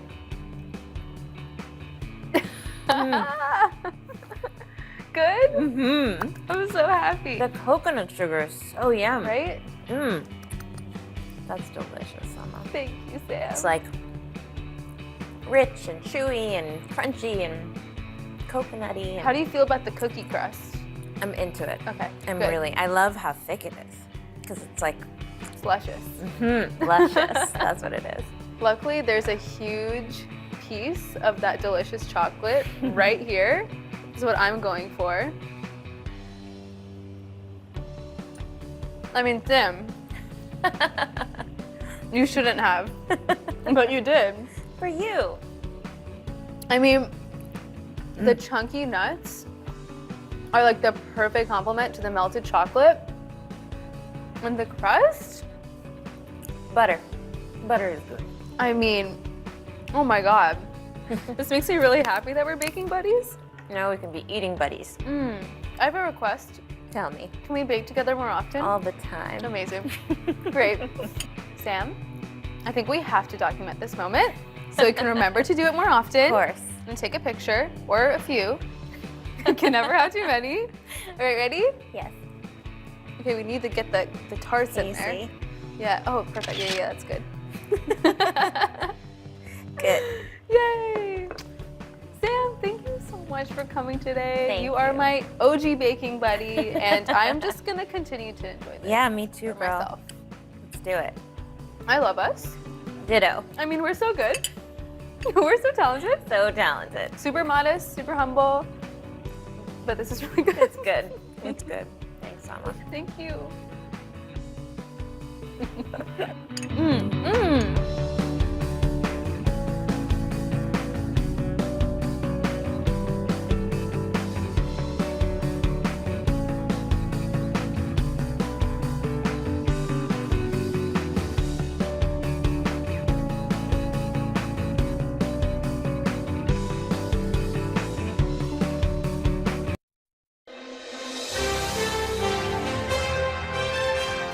We're back now with our special series, Together We Rise. We are celebrating the experiences, cultures, and trailblazers shaping America. Okay, and today we want you to meet the designer behind some of the boldest looks you're seeing across Hollywood and in your Instagram feed. Take a look.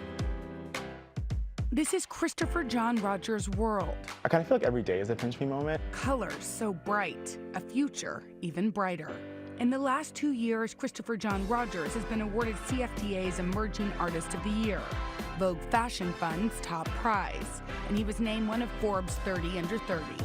You've had a really crazy couple of years. Yeah. That makes it seem like this happened overnight. Yeah. But I know that's not true. I knew that this is where I wanted to end up, but I didn't know how I would get there. Working full-time jobs and then coming home in the evening, cutting fabrics, sketching, taking my lunch break to go to fittings or going to factories. 2 to 3 years after I moved to New York City was really when I started to sort of see things happen. I also read that going to church was kind of an inspiration for all this too. Absolutely. How so? I think that was kind of like my weekly fashion show in a way. I mean, every Sunday, like going to church and seeing people in head-to-toe green or head-to-toe white or head-to-toe yellow.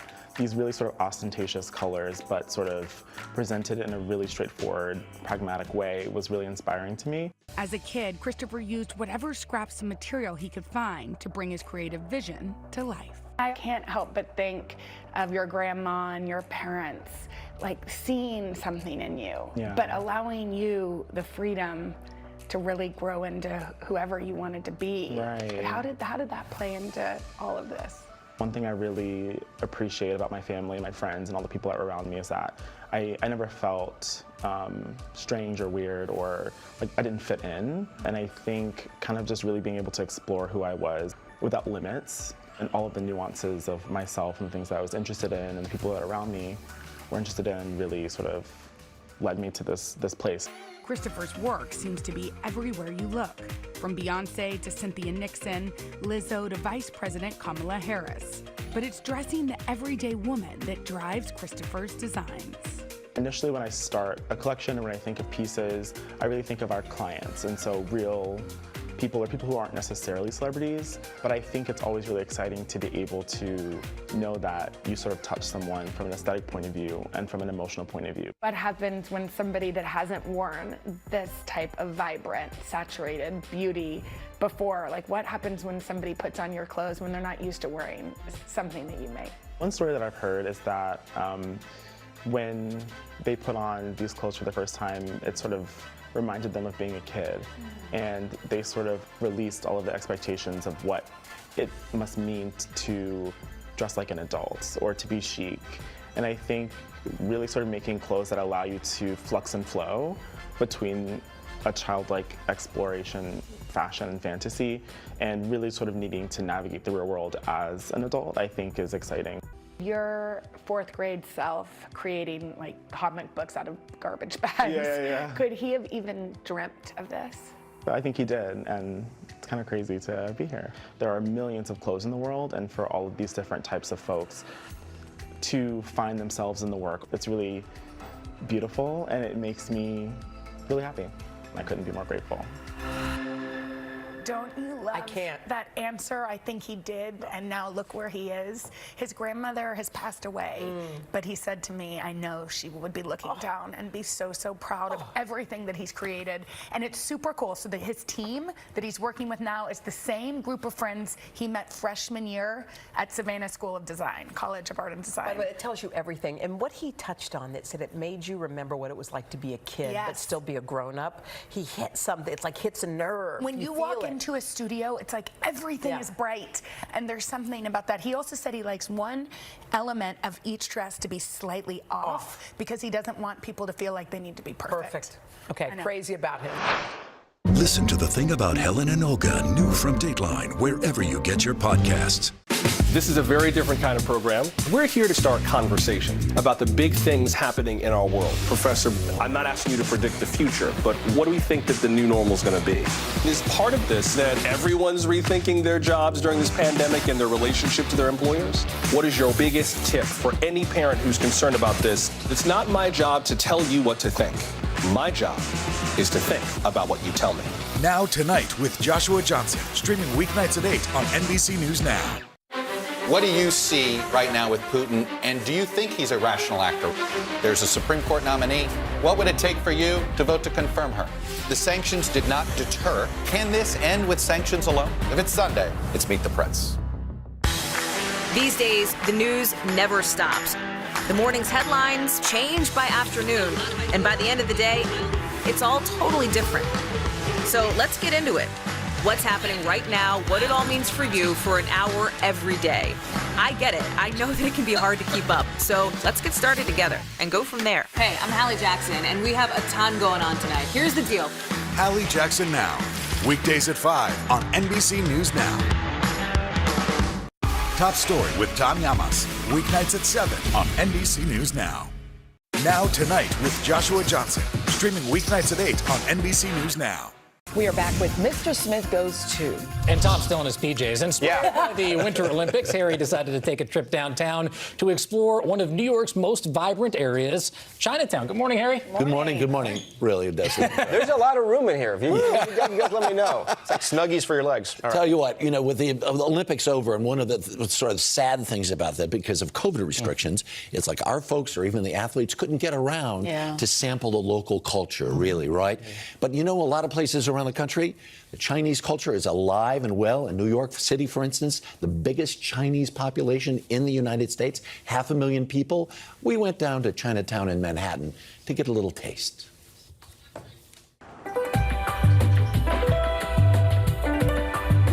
A walk through New York's Chinatown is a food lover's dream journey.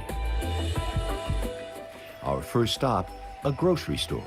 This is such a pure window into 1,000-year-old culture and cuisine. Our guide is Francis Lamb, writer, publisher, and host of The Splendid Table on public radio.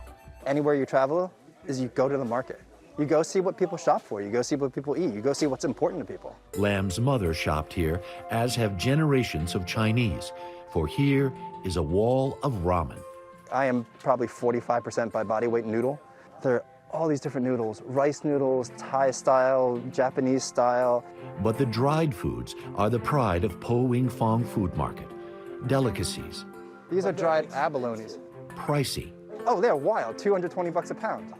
Delicious.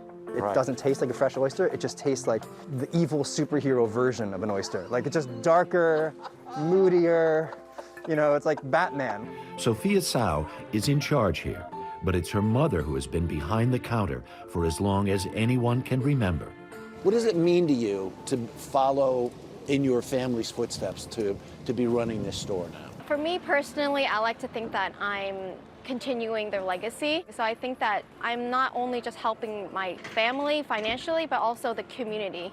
Hang around a grocery store long enough and you'll get hungry. What's our next stop? I want to take you to the second coming of a classic tofu shop that was sort of more in the heart of Chinatown. Inside, we watch the modern-day version of the ancient alchemy of tofu. Paul Ang is the proprietor of Fong An Tofu Shop. It's starting to coagulate, and so now I'm going to cover it, and it will set, kind of like Jell-O. The finished product, though, the texture of silk on your tongue, served sweet or savory. But you have that really, really creamy pudding.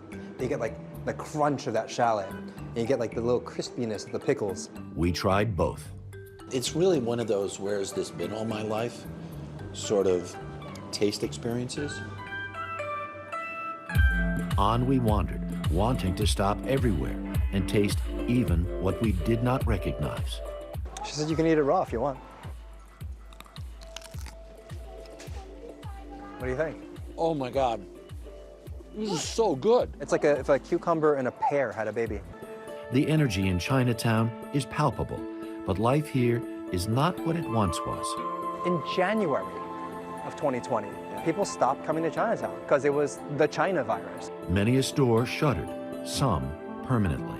It's the economic devastation that we felt all over the country, but you layer on top of that a rise in hate crimes, a rise in racist rhetoric, a rise of scapegoating. It's rough, man. It's rough.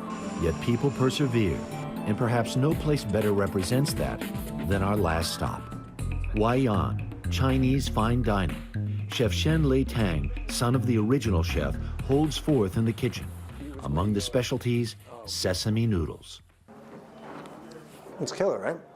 Yeah. It's like a little bit of garlic, a little bit of scallion. You can taste everything, and every flavor kind of comes and goes. Honestly, I heard, okay, we're going to go have cold sesame noodles at this really fancy restaurant. This exceeds my expectations. Far exceeds. The shredded beef, best I've ever had. And the key? How come your food is so much better than everybody else's?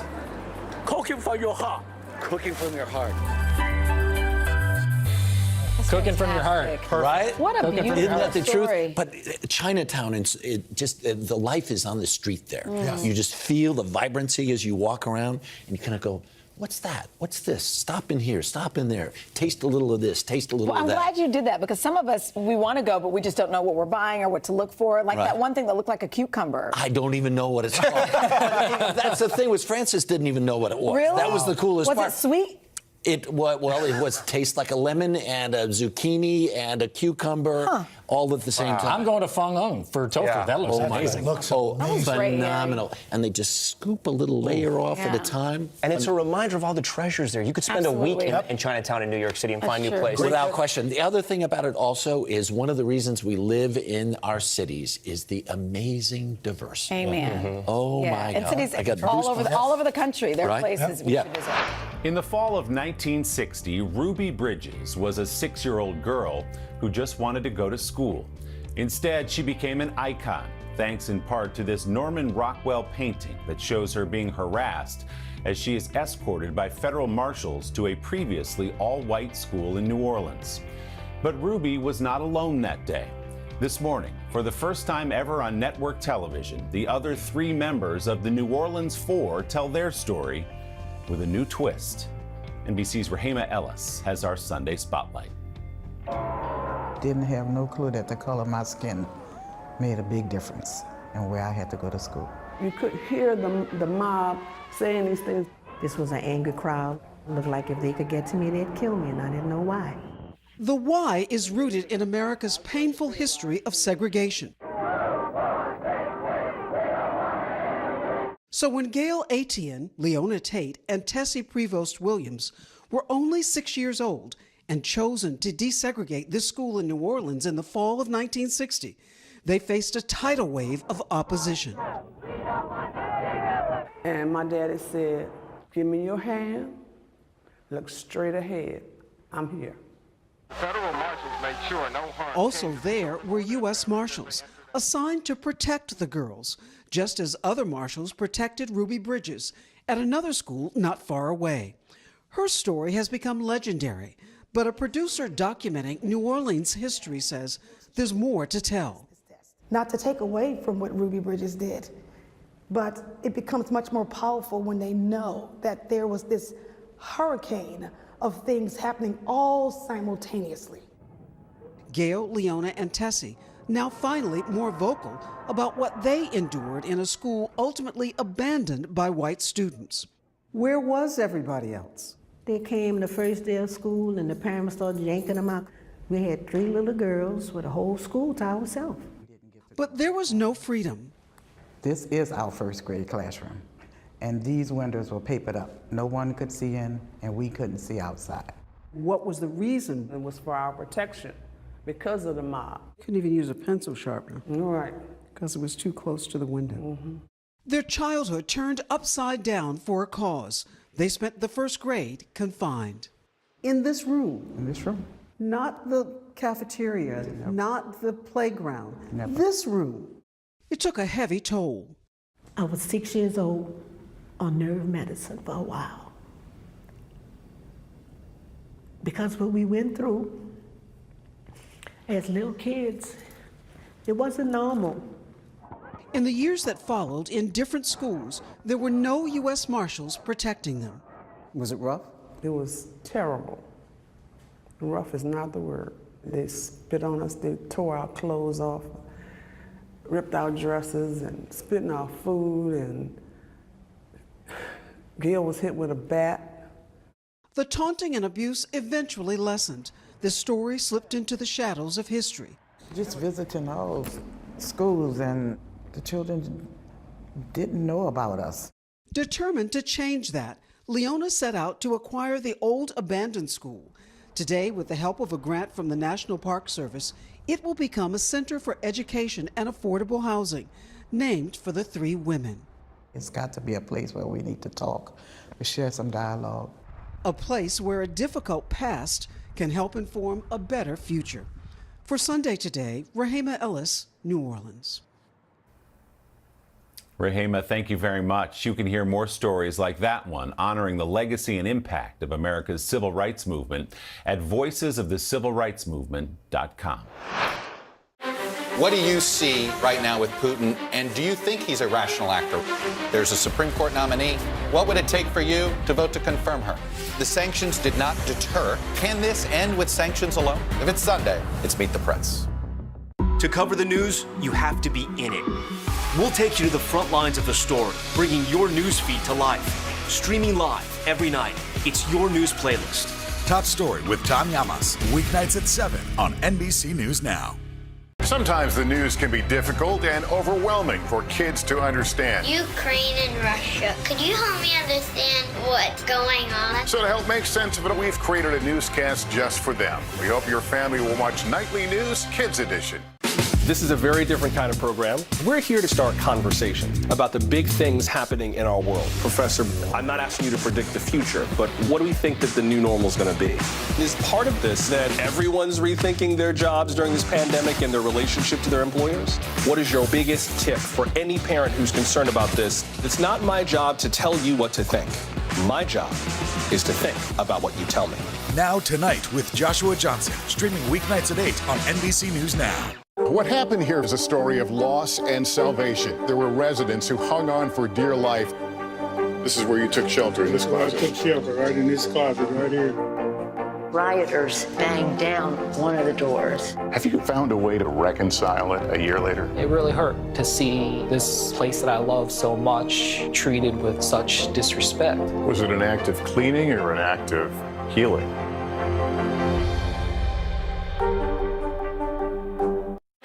What do you see right now with Putin, and do you think he's a rational actor? There's a Supreme Court nominee. What would it take for you to vote to confirm her? The sanctions did not deter. Can this end with sanctions alone? If it's Sunday, it's Meet the Press. For this team, Mount Everest isn't just a place, it's a dream. The Full Circle Everest expedition currently training to become the first all-black climbing group to summit the world's tallest peak. Records show about 10,000 people have reached its summit in 70 years. Only 10 of those climbers have been black, with only one black American. Hopefully we can come back to the U.S. and kind of teach other people how to have these big kind of adventures and go out and kind of see the world as we share our experience with that. Fred Campbell is part of the team looking to shatter barriers at the top. So do you think this is just about sort of barriers to access? Yeah, I think that's part of it. I think that barriers to access is a big part. I think that representation is another part. I mean, you don't see very many black climbers. And so I know it's a lot easier for me to imagine myself doing something if there are people that I kind of connect with. Campbell was a college football standout at Stanford until he broke his neck while playing. With football out of his future, he turned his sights to the great outdoors, learning to skydive and climb, ascending Mount Kilimanjaro with his father. I fell in love with it because it was the first time that I got to kind of do some travel and see the rest of the world. It was this incredibly intense experience where it was like physically demanding in a way that really that I connected with. Now he's part of a history-making team. Among them, 28-year-old climbing instructor Rosemary Saul, high school teacher Eddie Taylor, and team leader Philip Henderson, a 58-year-old climber with 3 decades of experience. How does it feel to be climbing with other people who look like you and have had similar experiences? It's a lot of fun. I think that we have some similar backgrounds, like similar experiences growing up, similar tastes in music, and so there's a lot of connection, and it's really easy to kind of get along and kind of like crack jokes and have fun. So it's a blast. This team ready to make history at the highest level and in the highest place. What do you hope that other people take away from seeing this Black team climb the highest mountain in the world? I hope that they see our experience and how much we love being out on the mountain and kind of enjoying the adventure, and they're inspired to find an adventure of their own. So all 9 members will start their ascent this May, and some of them have bonded during training here stateside, like ascending Washington's Mount Rainier last year, along with a scouting trip to Everest home country, Nepal. But the biggest and the tallest test, guys, it lies ahead of them, bringing their excellence to unprecedented heights. Indeed. How do they live stream that? I would watch that whole climb if I could. I told them I would make them a playlist. I don't think there's a signal up there. You know what? That Wi-Fi up there, so not that good. I'll have to download it. We have a little satellite. That's a really cool story. I know. Way to go, Morgan. Really cool, Morgan. Thank you.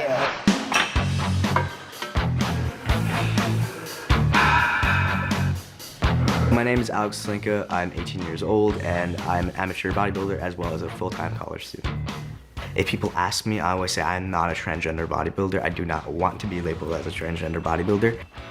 I'm a bodybuilder that happens to be trans. For me, being transgender is not something that should limit you or define you. Come on. So tell me about your clients, Alex. I understand that you got another 2 yesterday, right? So between a bunch of toys, at that point, she would have chosen a truck or a blue toy or blue clothes. He never really was into playing with girls or dolls, and his friends were always boys. I really started realizing there was something wrong when I started to feel societal expectations of being a female. And that made me very uncomfortable, the way people saw me and how I physically projected myself to the world.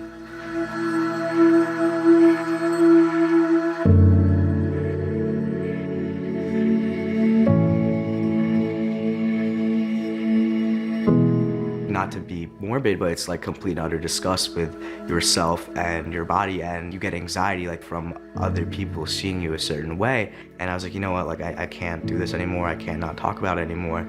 I need to tell someone. And he just basically told me that, Mom, I truly believe I am transgender. And at that time, I don't think I understood what that actually means. And she admitted, she was like, I really don't know what you're saying, but you're my child and like I love you no matter what. Can anyone succeed like performance level bodybuilding without a trainer?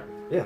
He's been very open to us because we've been always open to him and we supported him in any circumstances. Therefore, he had no fear to talk to us. Other parents out there who are going through the similar situation, we highly advise them to continue loving and supporting their children no matter what. They're not doing anything wrong. They're just trying to manifest themselves as they feel they are inside.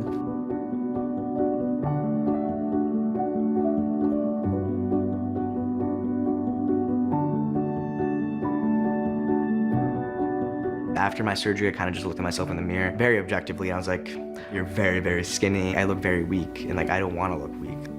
I just wanted to be a little more fit and be more comfortable with myself. But for me, I've always had the personality like all or nothing. So like when I get into something, I really get into it.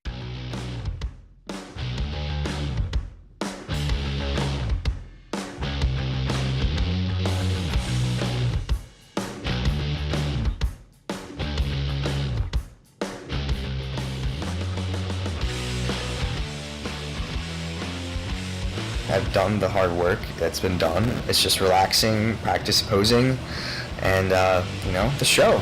And that's it. I mean, this has been a crazy experience. This is my mom. Say hi. Hi. It felt so amazing to get on stage and pose. Literally felt like the universe was telling me, like, you are doing what you're supposed to be doing. And it was just so empowering. When the show host raised Alex's hand in the air, it was fantastic. I'm sure there's people that think I should not be able to compete with the other men, but quite frankly, it's not really up to them. It's up to the people that make the shows, and they're very accepting. And I think the reason for it is because they understand where I come from. Most bodybuilders, especially the men, get into bodybuilding because of insecurity. They understand that I come from a place that I'm just trying to better my body, better my mind, and they respect that and they encourage that. It doesn't matter if I'm trans or not. I had people DM me all the time saying that, you know, like, I didn't think I could look this way, but like seeing you has really made me realize I can. And for me, like, that literally makes me so emotional because I remember coming from a place where my biggest insecurity when I first transitioned was, that's great, I can transition, I can call myself a guy, but I will never ever look the way I want to look. If I could help like 1 or 2 people just feel better about themselves, that like makes me feel like everything I'm doing is worth it. It's time for a little morning boost. We could use this one. A teddy bear lost during a family trip is back where he belongs after becoming a star on social media. So Teddy was found last month in Milwaukee's airport. Employees posted pictures of him on social media, grabbing a cup of coffee, training to become a pilot. Anyway, lots of people enjoyed his adventures. 5 days later, the Teddy's family spotted that missing bear.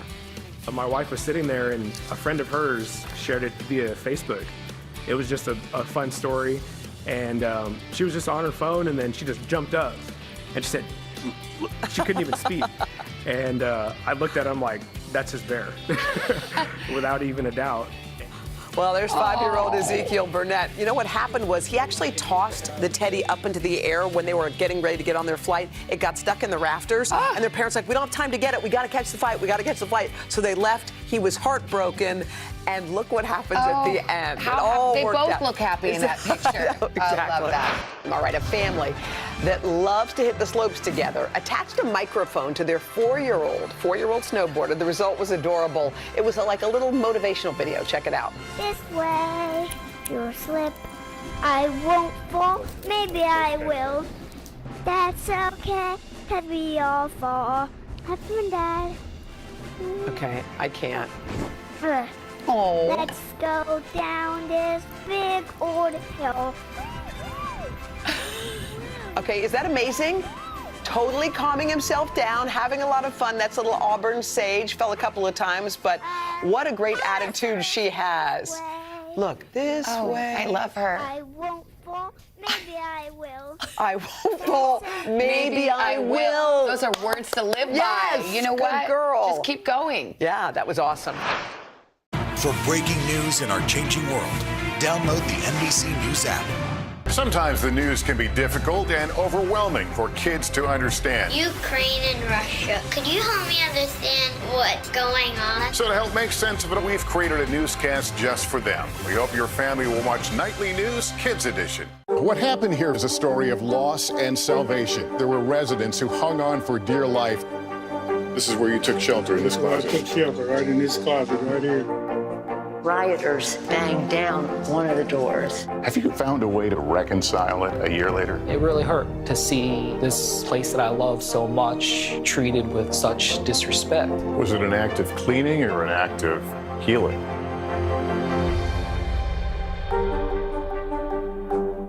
We're here to start conversations about the big things happening in our world, because it's not my job to tell you what to think. My job is to think about what you tell me. Now Tonight with Joshua Johnson, streaming weeknights at 8 on NBC News Now. Now Tonight with Joshua Johnson, streaming weeknights at 8 on NBC News Now.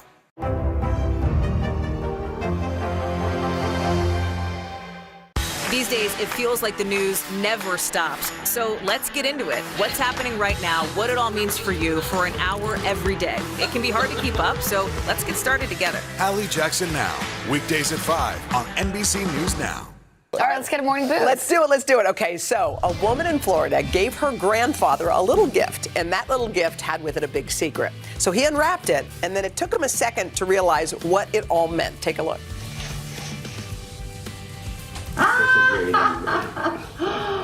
What? The great and grandpa. Kaylee. Great. Are you going to be a great... What?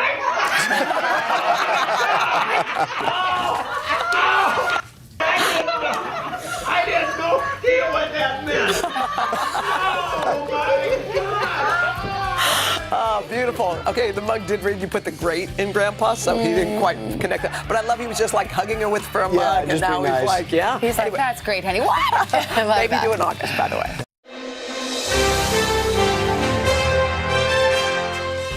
It's going to be a great show. So we have great guests. We've got Seth Meyers. He's going to be joining us in just a little bit. And we also have Don McLean, who wrote American Pie and all of those beautiful, beautiful songs that we know well. And we're going to speak with him, too, in just a bit. A guy who makes us laugh and who is just such a, I don't know, he's like the bright light in the building in 30 Rock. When you see him in the gym, you're like, oh, I feel better. I don't know why. I just see Seth Meyers and I feel better. Hi, Seth. Hi, I'm glad you said that because I think that's one of the most fun things about working in this building is how often I see you in the gym. I know. It's our happy place. Do you eat in the cafeteria upstairs on the ninth floor? I don't, but it's a beautiful cafeteria. That makes it seem like I'm snobby, but I don't really have time to like leave my desk during the day to go do work. I only leave my desk for podcasts with you. Can I tell you what I just watched before coming over here?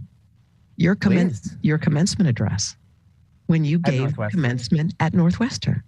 Yeah. You had them rolling, man. I mean, that was so fun to watch. I'm a tough judge, but I look back on that one fondly.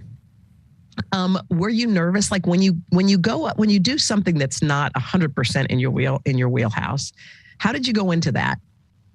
I should stress that I would never say yes to doing a commencement anywhere other than my alma mater because I don't feel like I have any wisdom to impart, but I did feel like I had good shared experiences with people who went to the same school as me.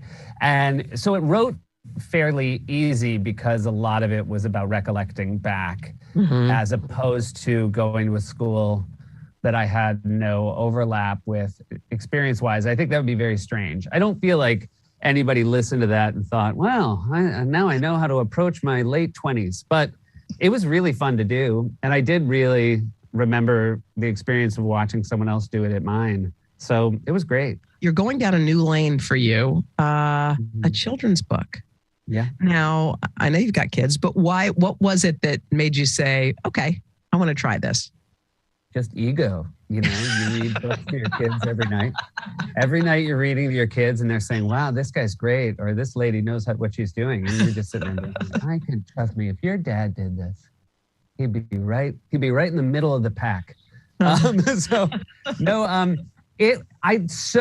of my favorite things. I get to do it every night, reading books to my kids, just watching them fall in love with the idea of reading, watching their imaginations run wild. And so I did selfishly want a piece of it. And I thought it would be fun to do. It was fun to do. It's been fun to read it to them. And I'm looking forward to other people getting a chance to read it. Before your own book, what was the go-to book that you read to your kids? And like, do you do voices or do you just do the book? I will say, I think this is true of a lot of parents. I don't know if it's true for you. They hate when I do voices. They really don't like one of them just says it just makes it less fun. And the other one says I'm a terrible actor, which that one's hurtful. I don't know why he's making it a value judgment like that. No, they just like hearing my voice. So I don't do a lot of voices. I would say I'm pretty animated. They like everything and their favorites are constantly changing. They love Babar books. They love rhyming books a lot because then I'll cue them up for the ends of sentences. And I think they feel very rewarded when they remember the right words. They love Richard Scarry books and the intricacies of the drawing. Sandra Boynton books they love. Chris Van Dusen, I hope I'm saying his name right. He's wonderful. So, but it's always different. And it's great when they go through different sort of periods in their reading taste because you don't want to get bored as a parent either. Right. Well, the title is I'm Not Scared, You're Scared. So just the concept of this book, how did it come to be? I am fascinated watching children grow up. I'm fascinated by, I should say, their relationship to fear and the things they're afraid of irrationally and the things they are right to be afraid of. Fear can be a really helpful guide. Mm-hmm. Sometimes you can, I think, classify fear as reason. As a parent, for example, you're thrilled when your kid stops before crossing the street because they're afraid of cars, right? Not all fear is a bad thing. And so I wanted to write a book where, both kind of fears were present and talked about how it's okay to be afraid of things. And some things you'll eventually realize you were probably wrong to be you sort of overweighted their risk. And then other things you're right about.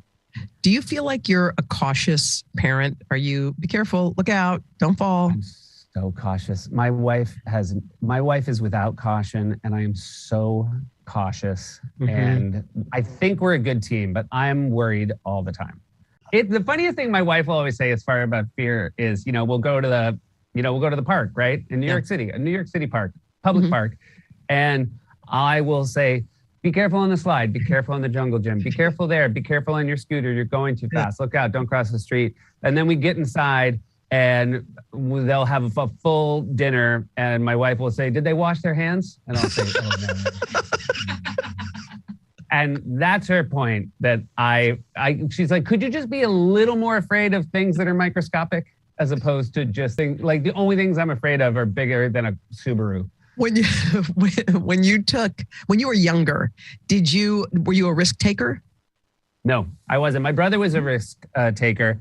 And I think one of the reasons that I continue to be risk averse is my brother has broken 7 bones over the course of his life. And I'm still, bone break. I'm still on all my original bones. And so I kind of feel like I'm a pretty good, a pretty good advertisement for living a slightly more risk-averse life. But professionally, obviously, as I look at you, to get to where you are in this industry, you had to take a gazillion risks, I'm sure, and at some point probably wondering, is this the right move? Sure, those are risks, but you never see somebody with, a broken leg and ask how it happened, and they're like, stand up. I was doing stand up. So I will happily go through psychological risk. And, that's always been a hurdle worth getting over for me. When you were on stage and kind of your career was getting started, how did you feel or how did you navigate when you were having a bad night on stage? Like what did you do? Well, I had a very interesting journey to SNL, which was mostly improv troupes or sketch shows. I was very rarely alone. And there were times with my comedy partner, Jill Benjamin, who I was doing a show with when SNL found me. We would have really bad shows, but there was the joy in knowing how much fun we were going to have talking about it after the fact. I always say to people, even about my years at SNL, which was a long period of time, when I get together with my old castmates, we never talk about sketches that went well. We talk about the ones that bombed, and we laugh so hard at how badly they went. And our inability to see in advance that it was going to eat it really hard. So that was part of it, was the joy of failure, because there was something inherently funny about failing with material you believed in and with people you believed in who believed in you. And so it wasn't until post SNL that I started doing stand-up. And that is the hardest in the world, because when you're up there, there's really no one to bail you out. And so when those nights are going bad, there's really nothing to do but try to pretend that it's going well. Just put on a brave face. Audiences, especially stand-up audiences, are incredibly good at smelling fear. And so you just can't show it. Hallie Jackson Now, weekdays at 5 on NBC News Now. We're here to start conversations about the big things happening in our world, because it's not my job to tell you what to think. My job is to think about what you tell me. Now Tonight with Joshua Johnson, streaming weeknights at 8 on NBC News Now. Today is now a podcast, available every morning. Listen wherever you get your podcasts. This is a very different kind of program. We're here to start conversations about the big things happening in our world. Professor, I'm not asking you to predict the future, but what do we think that the new normal is going to be? Is part of this that everyone's rethinking their jobs during this pandemic and their relationship to their employers? What is your biggest tip for any parent who's concerned about this? It's not my job to tell you what to think. My job is to think about what you tell me. Now Tonight with Joshua Johnson, streaming weeknights at 8 on NBC News Now. Hallie Jackson Now, weekdays at 5 on NBC News Now. This is a very different kind of program. We're here to start conversations about the big things happening in our world. Professor, I'm not asking you to predict the future, but what do we think that the new normal is going to be? Is part of this that everyone's rethinking their jobs during this pandemic and their relationship to their employers? What is your biggest tip for any parent who's concerned about this? It's not my job to tell you what to think. My job is to think about what you tell me. Now Tonight with Joshua Johnson, streaming weeknights at 8 on NBC News Now. So to have a show with your name on it, again, this is one of those things you've taken to it. It's been such fun to watch you. I feel like you're evolving each day on the air. I felt like you already found your voice, but something continues to happen. Do you feel that your voice is still evolving? Yeah. I mean, nothing was more evolutionary for our show other than just going through the first couple of years than the journey like a lot of us took through COVID and taking the show into an attic and into an apartment and not having an audience for a long time. It did force you to make a lot of bold choices you never would have made, nor would anyone have celebrated you making if we were in normal times. And so part of the excitement and happiness about how things are getting closer to normal is knowing we have this whole new bag of tricks that we learned and found over the course of the last 2 years. And so it's been really fun. I mean, especially as we come out on the other side of it. We like the version of our show we're doing now more than the last one we did in, March of 2020.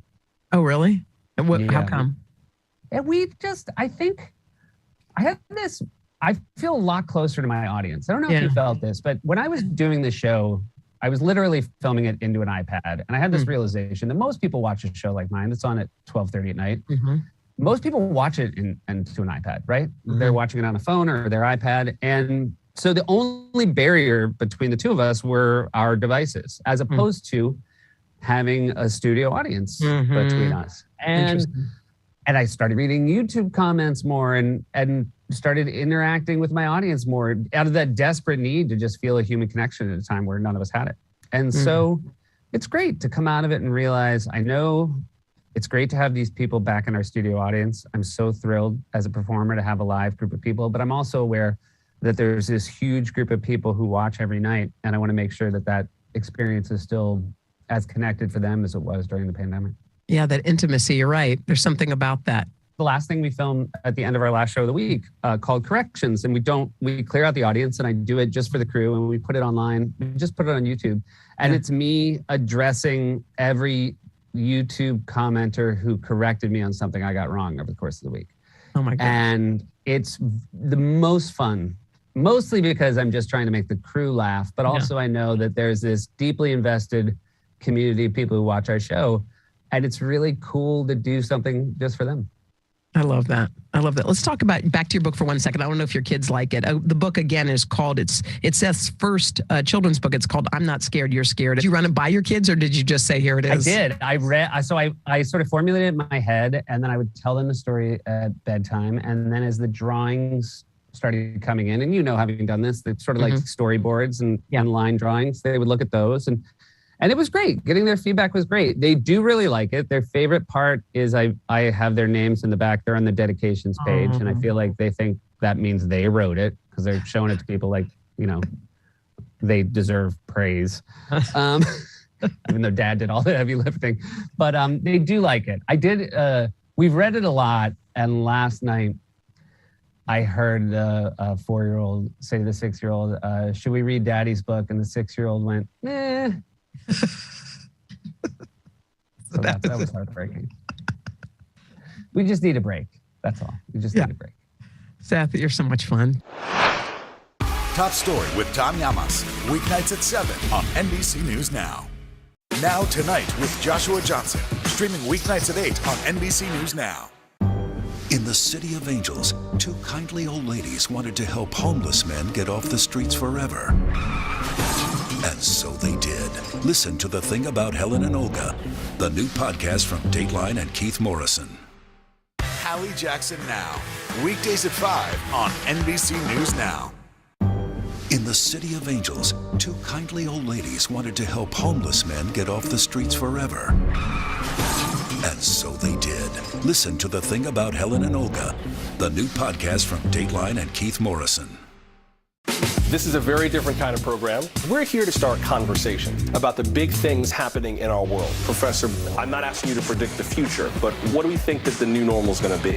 Is part of this that everyone's rethinking their jobs during this pandemic and their relationship to their employers? What is your biggest tip for any parent who's concerned about this? It's not my job to tell you what to think. My job is to think about what you tell me. Now Tonight with Joshua Johnson. Streaming weeknights at 8 on NBC News Now. These days, the news never stops. The morning's headlines change by afternoon, and by the end of the day, it's all totally different. So let's get into it.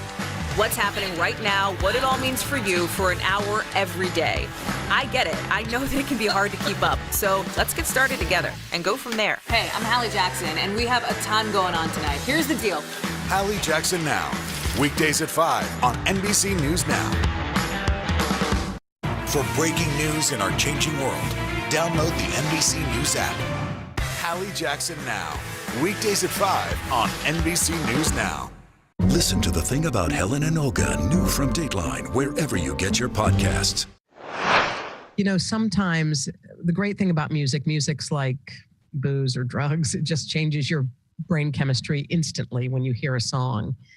It makes you remember, it makes you feel all the feels. The guy who we are having on right now, Don McLean, does that over and over and over. He's a legendary singer-songwriter. He's known for songs that are the American Songbook, American Pie, Vincent, and I Love You So, Castles in the Air. I mean, we could name them all and name them forever. If you're wondering about American Pie, it's been around for a long, long time, and there is a documentary that's coming out as well as a children's book. And I am honored to have Don McLean with me today. Hi, Don. How are you? How are you? Nice to talk to you. Where are you? I like your background. Where are you? I'm at the Immersive Van Gogh exhibit. Oh, my God. We were just talking about... just sang my song here and been doing a lot of publicity for the exhibit. How is it possible that 2 lines of a song make me want to blubber like a baby? How is that? Don, is that what you're seeing when you sing to folks these days? Well, I don't think people are as lyrical as they once were. So I'm really thankful that that song means something to people because it got its foot in the door 50 years ago when people listened to a whole different kind of music. But, you know, even young people like Ed Sheeran and some of the other ones have recorded this song and they sing it very, very well. When you say things have changed, I mean, this music, when it's played, you could be in a room and you could look around and you could see how it touches people. And I think it touches over generations because parents listened and their kids listened. Why do you think it resonates over all these years? Well, I think the whole album is what they bought, and they found songs on that record that, you know, they kind of grew up with. And I think that's the case with any music that gets into a family.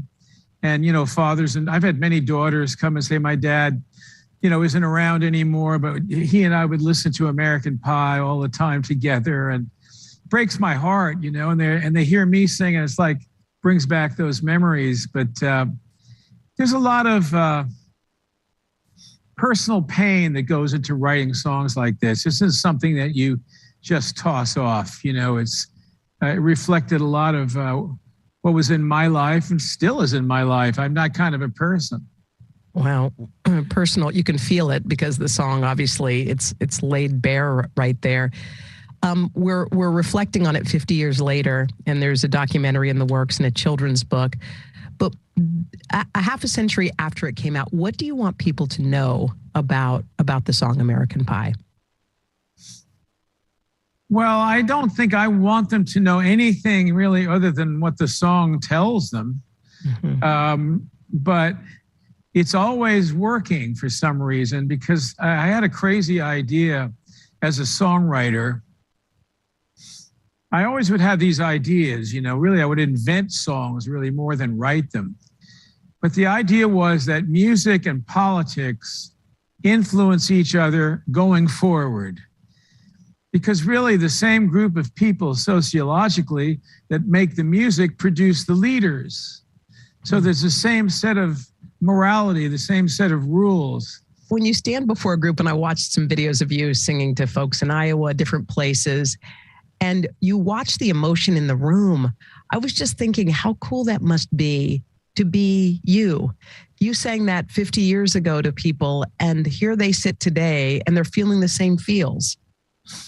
Well, I have had a wonderful life. I got to say this, and it's going to sound weird, but I have had 50 years of making people happy, receiving standing ovations, having nice things said to me.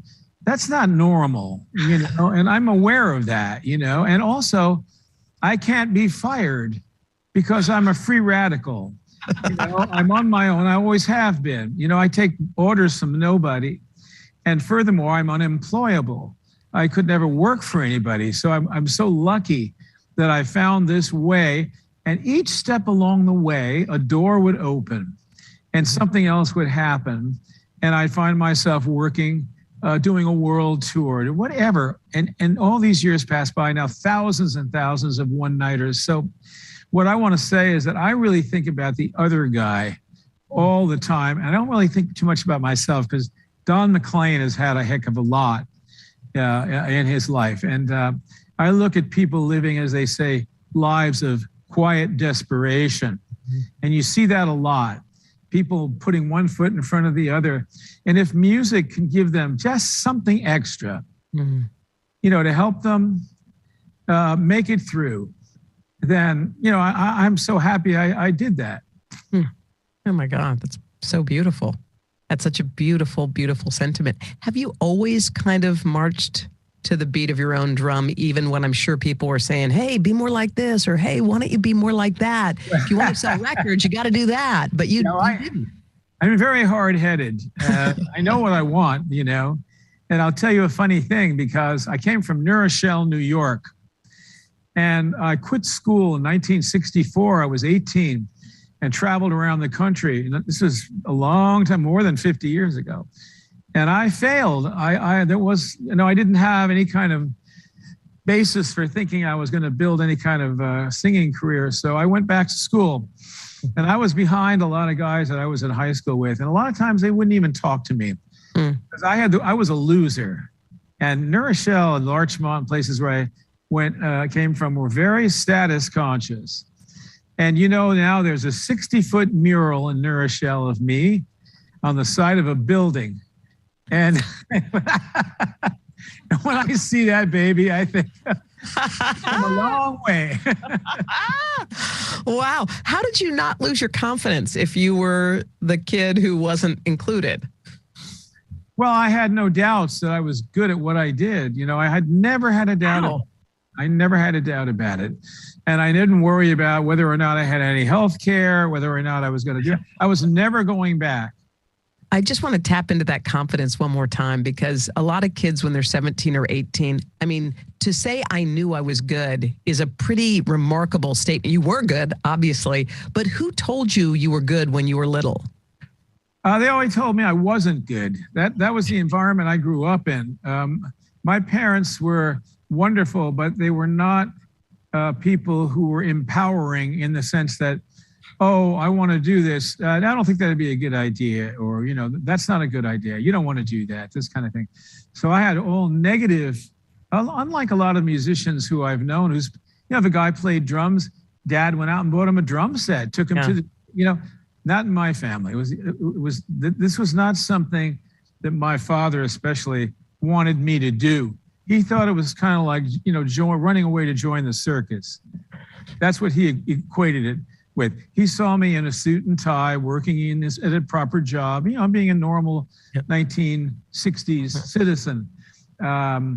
And he passed away when I was 15. Mm-hmm. And from that point on, I felt really bad, and I certainly missed him a lot. But I said, I can do anything I want to do. Wow. I'm going to do exactly what I want to do. And I'm not going to do anything anybody else wants me to do. And that's how it started. Wow. Did your mom get to see your success? Did they realize that you actually were right? You were good? Well, I wasn't looking to be right. I was just trying to make a living and get away from people and all their rules. That was the main thing. But I told my mother, it was a big joke in our family when I was growing up. I was about 7 years old, and my mother loved to hear me sing. She'd say, "Oh, Donnie, sing us a song, So one day I said, "You know what? I'm going to grow up and I'm going to buy you a mink coat because I'm going to be so famous." And there's a picture of my mother in a mink coat going to Carnegie Hall. It's funny. It's true. What happened here is a story of loss and salvation. There were residents who hung on for dear life. This is where you took shelter, in this closet. I took shelter right in this closet right here. Rioters banged down one of the doors. Have you found a way to reconcile it a year later? It really hurt to see this place that I love so much treated with such disrespect. Was it an act of cleaning or an act of healing? Hallie Jackson Now, weekdays at 5 on NBC News Now. Now Tonight with Joshua Johnson, streaming weeknights at 8 on NBC News Now. Today is now a podcast, available every morning. Listen wherever you get your podcasts. Top Story with Tom Llamas, weeknights at 7 on NBC News Now. For breaking news in our changing world, download the NBC News app. We're here to start conversations about the big things happening in our world, because it's not my job to tell you what to think. My job is to think about what you tell me. Now Tonight with Joshua Johnson, streaming weeknights at 8 on NBC News Now. What do you see right now with Putin, and do you think he's a rational actor? There's a Supreme Court nominee. What would it take for you to vote to confirm her? The sanctions did not deter. Can this end with sanctions alone? If it's Sunday, it's Meet the Press. Today is now a podcast, available every morning. Listen wherever you get your podcasts. What's your proudest career moment? Well, I'll tell you, I had a lot of them. But one that's a personal one is my father and I took a trip to Washington, D.C. in 1961, the year that he died. Maybe it was 1960, the last part of 60. He never went anyplace. He never left the house. He went to work and he came home. I don't think he never was on a plane. And he worked for a utility, and he was a district manager. He was in a fairly high middle management position. So he took me in the car. We drove to Washington, and he wanted me to see the monuments. And we saw the Washington Monument and the Jefferson Monument and the Lincoln Memorial. And my father it was just a little tiny moment in his whole life where he got to see a few little things like that. So we saw the Lincoln Memorial. And then 40 years later, Clinton invited me in year two, it was 1999, to be on the Millennium Concert in Washington and to have dinner at the White House for supposedly people who had influenced the 20th century. And I was invited. Wow. And I sang American Pie at the foot of Lincoln's feet, looking at 600,000 people all around the waiting pool. Oh my God. I wish you could see the hairs on my arms. They're like standing straight up. I thought about my father. I thought about that trip.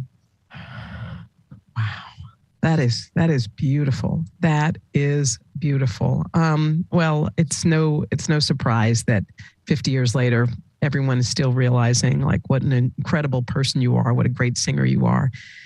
We want everyone to catch the documentary, The Day the Music Died. They're gonna have a release date, and also the children's book is out too. Don, what a pleasure and what a privilege it's been to have you on. Thank you so much. We really appreciate it. Thank you very much. I've gotten to know you a little bit now. Thank you so much. Thank you. All right, take care, hon.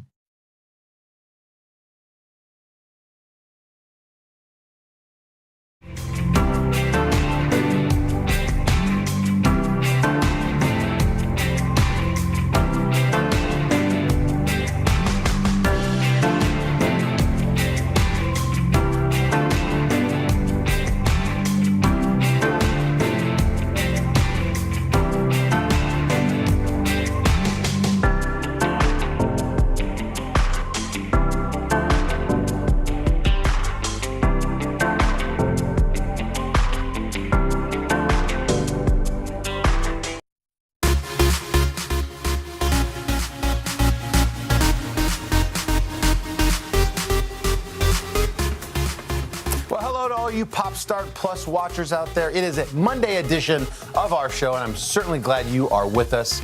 With the Oscars coming up this Sunday, we're going to break down which winners could make history, plus actor Niall DeMarco stopping by the third hour, and Bueller. We've got a fun look back at a true favorite, Ferris Bueller's Day Off. But first, let's check out today's Pop Star. It's a beautiful day for U2 fans as the band is getting the biopic treatment. Check this story out. The Hollywood Reporter is spilling the beans on an upcoming scripted Netflix series about the rock band. It's still early in the project, but U2 expected to be involved in the show, which has quite the pedigree behind the camera. Let's run through that. J.J. Abrams is going to produce. We know him from Star Wars and Lost, Mission Impossible, Alias, the list goes on. But then they got to get a good writer, so they get Anthony McCartan, who's the Oscar-nominated writer for the Queen biopic, Bohemian Rhapsody. That was so good. So you've got the writer, you've got the showrunner, and J.J. Abrams, and you have the subject, the band U2. That's it. Perfect. That's it right there. And they're participating. Yeah, and they're in it. Yeah, exactly. Who's casting? Next up, the end of an era. Maury is ending after 31 years on TV. The long-running daytime talk show hosted by Maury Povich is going off the air with original episodes airing through September. The show's going to be will live on repeats, over 3,600 episodes shot over the decades. Apparently, a mutual decision between Maury and the studio to end the show, which became a TV staple featuring all those paternity tests they did and all the family drama. You are the father. I think it was you are the father, a little more than you're not the father. Maury saying in a statement, "I'm so proud of my relationship with NBC Universal and all those who worked on the Maury show. But as I occasionally tell my guests on Maury, enough already." How about a shout out to Maury Povich, who's one of the nicest human beings we've ever met. And his wife, congratulations. Yes, and Connie as well. God bless him. But next up, American Song Contest. If you're watching Adele last night on NBC, you saw the promo for this a million times. It is the all-new, all-live music competition series premiering tonight on NBC. We're going to see 56 artists from around the country representing 50 states, 5 territories, and D.C. competing to win the country's vote for best hit song. So this whole thing is based on a show that they do in Europe called Eurovision Song Contest. This one's hosted by Kelly Clarkson, who what show isn't Kelly hosting on NBC? And Snoop Dogg. Jason Kennedy sat down with Kelly and Snoop ahead of the premiere tonight to talk to them about the pressure of hosting a show live. I like being live on like regular TV because I can't cuss. Is that hard for you? No, it ain't hard, but I like when I be having the producers on edge, they be like, is this guy gonna say, is he gonna do? They got their hand. You know what's so funny though? They're probably more worried about me. I like that. Take the pressure off. I'm just saying they're probably more worried about me. Live TV, not so easy as we all know. It's almost like golf. You watch golfers, I could do that. Yeah. And you do it. It's not so easy. Especially with Snoop. So we'll see how that all goes. You can catch Jason's full sit-down interview with Kelly and Snoop later this morning on Hoda and Jenna. Finally, as Savannah mentioned, it is World Down Syndrome Day. This is incredible. We are happy to shine a light on a really cool project that's happening to raise money for the National Down Syndrome Society. Now, the Grammy Award-winning musician, his name is Mark Tremonti. Mark is the lead guitar and one of the founding members of the band Creed, and also Alter Bridge. Hard rock stuff he's normally associated with. He's stepping into a different genre to help raise funds for the cause. So here's what he's doing. Inspired by his young daughter, Stella, Mark's partnered with the National Down Syndrome Society to release this cover album of Frank Sinatra hits. It's called Mark Tremonti Sings Frank Sinatra. Proceeds from the album are going to support individuals with Down syndrome and their families. When I tell you this is going to blow your mind, this clip, take a look. Each time that I do, just the thought of you makes me stop before I begin. 'Cause I've got you under my skin. Wait, wow. I think it's like bar none the best Frank Sinatra cover I've ever heard. And they did it live. And the whole orchestra is playing live. That's just amazing. for this one. There's a full album coming out on May 27th. But shout out to Mark because that is ridiculous. So fun. And for a great cause. Right. Beautiful project, and it's so close to his heart. All right, we can turn to a few more headlines. It is Popstar Plus after all. We'll start with Ted Lasso. The hit show's won countless awards, as you know, with fans loving the whip-smart yet kind-hearted comedy the show has become known for. And now the show's giving back with Jason Sudeikis and the rest of the cast getting back into character, but this time to raise money for Red Nose Day. Coach Lasso telling us what each member of AFC Richmond is doing to bring in the donations. Well, right now, Roy's in the middle of a full day of sponsored silence. Am I? Well, yeah, I thought so. I mean, I haven't said a word all day. I haven't had anything to say. Really? Not even like a good morning or how you doing, Ted? You know. It's none of my business. Okay. Coach Beard is on his final hour of hula hooping for 24 hours straight. I didn't think this through. And the whole team are doing something called living art, where they are currently portraying Da Vinci's The Last Supper. And me. That's great. What a great show. And finally, and for a good cause, by the way. All right, what do The Mandalorian and Back to the Future have in common? You're going to like this one if you're a fan. Christopher Lloyd. That's right, the great Christopher Lloyd. Hollywood Reporter revealing Christopher Lloyd is going to be in season 3 of the hit Star Wars show, Mandalorian. His role is being kept under wraps for now, but he is certainly no stranger to the sci-fi genre. No release date yet for The Mandalorian season 3 just yet, but everyone is now hoping Doc Brown will come face to face with fan favorite Grogu, aka Baby Yoda. Hopefully we won't have to wait too long. Those are your Popstar Plus headlines. Coming up next, the nominees that can make history at the Oscars on Sunday night. Stay with us. What happened here is a story of loss and salvation. There were residents who hung on for dear life. This is where you took shelter, in this closet. I took shelter right in this closet right here. Rioters banged down one of the doors. Have you found a way to reconcile it a year later? It really hurt to see this place that I love so much treated with such disrespect. Was it an act of cleaning or an act of healing?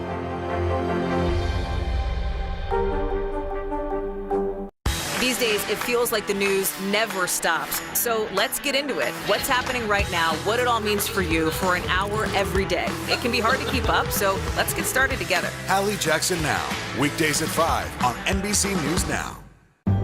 In the City of Angels, two kindly old ladies wanted to help homeless men get off the streets forever.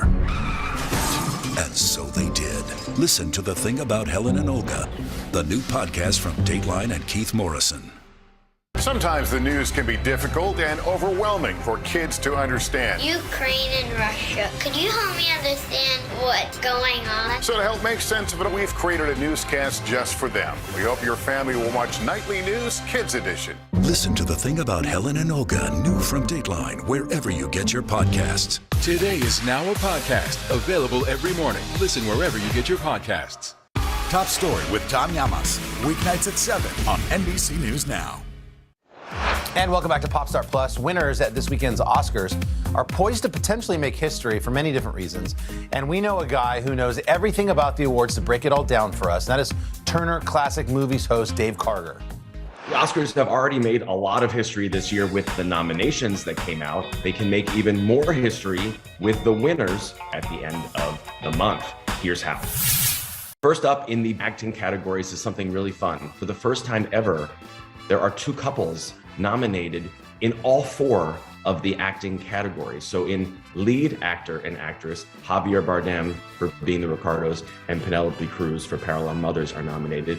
And in the supporting categories, Jesse Plemons and Kirsten Dunst, who are co-stars as well in The Power of the Dog, they were both nominated. Married couples have been nominated before at the Oscars, but never in all 4 acting categories. So that's kind of cool. Also in the Best Actress category, if Kristen Stewart wins Best Actress for her performance as Princess Diana in Spencer, she would be the first person ever to win a lead actor Oscar without being nominated for the SAG Awards or the British Academy or BAFTA Awards. This is majorly significant because there's a lot of overlap between the voting body of the Oscars and the voting body of the SAG and BAFTA Awards. So it's very rare for someone to win an Oscar without also at least getting nominated. It has happened a couple times in the supporting actress category. Marsha Gay Harden won without a SAG or BAFTA nomination. Regina King won without a SAG or BAFTA nomination, but it's never happened in the history of the SAG Awards, which is 27 years, that someone has won a lead acting Oscar without a SAG or BAFTA nomination. In the Best Supporting Actor category, Troy Kotsur from Coda has become the first deaf man ever to be nominated for an Oscar. His co-star in the movie Marlee Matlin was the first deaf actress to be nominated in the 1980s for Children of the Lesser God, and she won Best Actress. So let's see if Troy Kotsur can also win an Oscar for his first nomination. There's also some history that could be made in the Best Supporting Actress category if Ariana DeBose wins for her performance as Anita in West Side Story. First of all, she would be the first openly queer woman of color ever to win an Oscar, so that would be a very exciting moment. If she does win, she will also make it the 3rd time that 2 actors have won Oscars for playing the same role in 2 different movies. So Marlon Brando and Robert De Niro both won Oscars for playing Vito Corleone in 2 different Godfather films. And of course, Heath Ledger and Joaquin Phoenix both won Oscars for playing the Joker in 2 different films. So if Ariana DeBose wins, it'll be the same role that Rita Moreno won her Oscar for 60 years ago. So that would be a great moment. There's some more history that could be made in the Best Actor category. Will Smith is already the 9th person and the 2nd Black man to be nominated for acting and producing the same film for King Richard. If he wins the Best Actor Oscar, which I think he's going to, he would be the 5th Black actor ever to win the Best Actor Oscar after Sidney Poitier, Denzel Washington, Jamie Foxx, and Forrest Whitaker. There's also a cool statistic in the Best Picture race involving Cate Blanchett, who of course is one of the most acclaimed actors or actresses working today. With the Best Picture nominations for Don't Look Up and Nightmare Alley, Cate Blanchett now surpasses Olivia de Havilland, a great classic actress from films like Gone with the Wind, as the performer who has appeared in the most Best Picture nominees of all time. So it just goes to show that whenever Cate Blanchett makes a film, whether she's actually nominated herself or not, the film always benefits from her participation. There's something really exciting going on in the Best Director category this year. First of all, Steven Spielberg, with his nomination for West Side Story, becomes the first person ever to be nominated for Best Director in 6 consecutive decades. So he got his first director nomination for Close Encounters of the Third Kind back in the 70s. If Spielberg wins the Oscar for West Side Story, he will become the oldest Best Director winner of all time at age 75. Currently, that record is held by Clint Eastwood, who won when he was 74. This year is also a great year for films written and directed by women, particularly in the Best Adapted Screenplay category. That's screenplays that are based on previously published or performed material, like a remake of a film or an adaptation of a book. And this year, for the first time in 30 years, 3 of the 5 scripts that are nominated for Best Adapted Screenplay were written by women. Coda by Sian Heder, The Lost Daughter by Maggie Gyllenhaal, and The Power of the Dog by Jane Campion. And I think Jane Campion is gonna win it. There's another thing to look out for in this year's Best Picture race. I think for the first time, we could very well see a Best Picture winner by a streaming service as opposed to a typical Hollywood studio. I think The Power of the Dog stands a really good chance to win, and that's a Netflix movie. No streaming movie has ever won Best Picture yet. A couple have come close, I think, but if Power of the Dog wins, this will be the first time that has ever happened. I know I'll be tuning into the Oscars on March 27th to see all the history that's going to be made. I can't wait. Well, we're just going to have to wait and see what happens this Sunday night. And during the day, be sure to check out Pop Start Plus. We've got an Oscars preview marathon. You can find it right here all day on Sunday. Coming up next, Niall DeMarco's visit to the third hour. In the City of Angels, two kindly old ladies wanted to help homeless men get off the streets forever. And so they did. Listen to The Thing About Helen and Olga, the new podcast from Dateline and Keith Morrison. Today is now a podcast, available every morning. Listen wherever you get your podcasts. We're here to start conversations about the big things happening in our world, because it's not my job to tell you what to think. My job is to think about what you tell me. Now Tonight with Joshua Johnson, streaming weeknights at 8 on NBC News Now. These days, the news never stops. The morning's headlines change by afternoon, and by the end of the day, it's all totally different. So let's get into it. What's happening right now, what it all means for you for an hour every day. I get it. I know that it can be hard to keep up. So let's get started together and go from there. Hey, I'm Hallie Jackson, and we have a ton going on tonight. Here's the deal. Hallie Jackson Now, weekdays at 5 on NBC News Now.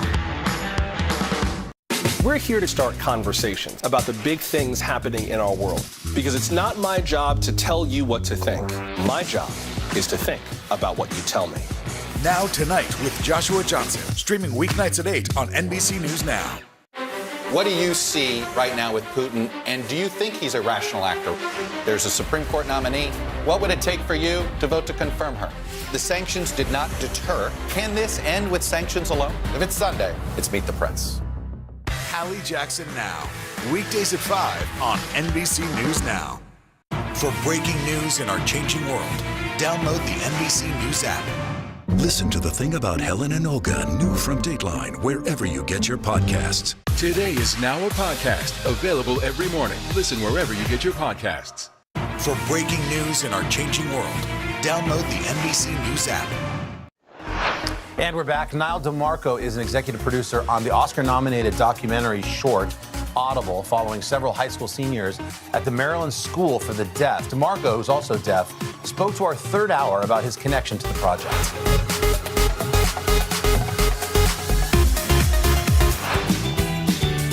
This morning, we are catching up with a man who's breaking barriers left and right. Niall DeMarco was the first deaf contestant to win the popular competition show, America's Next Top Model, and went on to become the first deaf man to take home the Mirrorball Trophy on Dancing with the Stars. Well, now Niall is out with a project that's very close to his heart. The Netflix documentary, Audible, shining a light on students at the Maryland School for the Deaf. It's a beautiful documentary, and Niall attended the school and is an executive producer on the film, which is nominated for an Oscar for Best Documentary Short.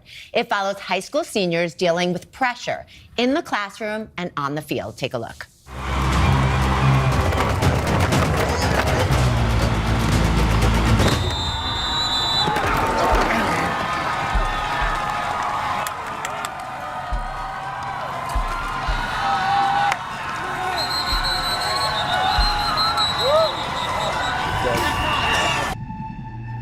Such a powerful documentary. And Niall and his interpreter, Grayson, join us now. Good morning, everybody. Good morning. So I love the way you found out. First of all, congratulations on the documentary. And I love the way you found out that you were nominated for an Oscar for this short. Tell us about that. Well, I was actually at home with my sister-in-law, who had just had a new baby.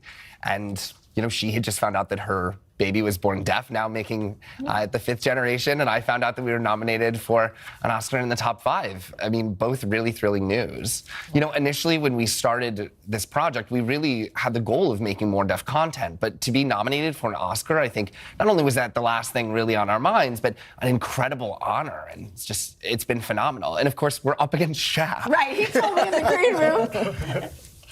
It's wild. So Niall, your short gets nominated for Best Short Documentary. Same year, Coda getting nominated. It really is amazing that all of a sudden we're seeing this content about the world that you guys inhabit. Of course. You know, 35 years ago, Marlee Matlin first took to the stage and won her Oscar. And when we are talking about sort of the slow pace that progress is made in Hollywood. We see this year that things are starting to catch up. We're seeing awards in multiple categories. We're seeing Coda, Audible, and Troy Katz are up for Best Supporting Actor. Not just that, but I think a lot of people don't realize there's 2 other categories that involve sign language and deaf characters as well. So we're starting to see, like in Drive My Car, for example, the South Korean film, right? They have an opportunity to spotlight sign language. So we're seeing 5 categories that are really representative of our experience, and it very much feels like our time now. We're hoping that this isn't the last. Which is great for the deaf community that you've been an advocate for so long. What else would you like to see done? I think right now we want to see a lot of deaf representation, and we're starting to see that on screen. But I want to challenge Hollywood in the future in making deaf content to bring deaf people behind the camera so that the stories we're telling are, in fact, authentic and are coming from lived experience. And I hope to see that that's the road we follow going forward. When people praise TV and film that are made with a deaf lens, I want them to be praising authentic television from home. I want them to know that representation starts behind the camera. Before we let you go, we know you have a memoir coming out this year called Deaf Utopia. What could you tell us about it? Well, of course, first of all, I can't believe I even have a book. That's crazy. But Deaf Utopia is pretty much me filling in all of the gaps that I think people at home don't really know. As a 4th-generation deaf person, with over 25 members in my family, I wanted to tell people the story of my growing up and how it was a perfect world for me, how I was able to grow and to thrive because I had access to language and communication and love. And that truly led me to where I am today. It's one of the biggest reasons why I've been able to make things like Audible and Deaf U and other projects that we have slated. Amazing. Yeah, like Deaf Punk also, which I'm very excited about. I know we're out of time, but... And the new Queer as Folk. Yeah, a lot going on. Yes, I know, it's crazy time. It's crazy time. I think there's a lot of exciting things happening for all. Any parting words for Shaq for the Oscars coming up? I want to meet you on the basketball court. I think I can take you. You'll take him down at the Oscars. He'll take you down on the court. Niall Grayson, thank you so much for joining us. Still to come, Matthew Broderick and his most beloved movie, the one and only Ferris Bueller's Day Off. Trust me, what could be better? We'll have that for you next. In the City of Angels, 2 kindly old ladies wanted to help homeless men get off the streets forever. And so they did. Listen to The Thing About Helen and Olga, the new podcast from Dateline and Keith Morrison. These days, the news never stops. The morning's headlines change by afternoon, and by the end of the day, it's all totally different. So let's get into it. What's happening right now, what it all means for you for an hour every day. I get it. I know that it can be hard to keep up. So let's get started together and go from there. Hey, I'm Hallie Jackson, and we have a ton going on tonight. Here's the deal. Hallie Jackson Now, weekdays at 5 on NBC News Now.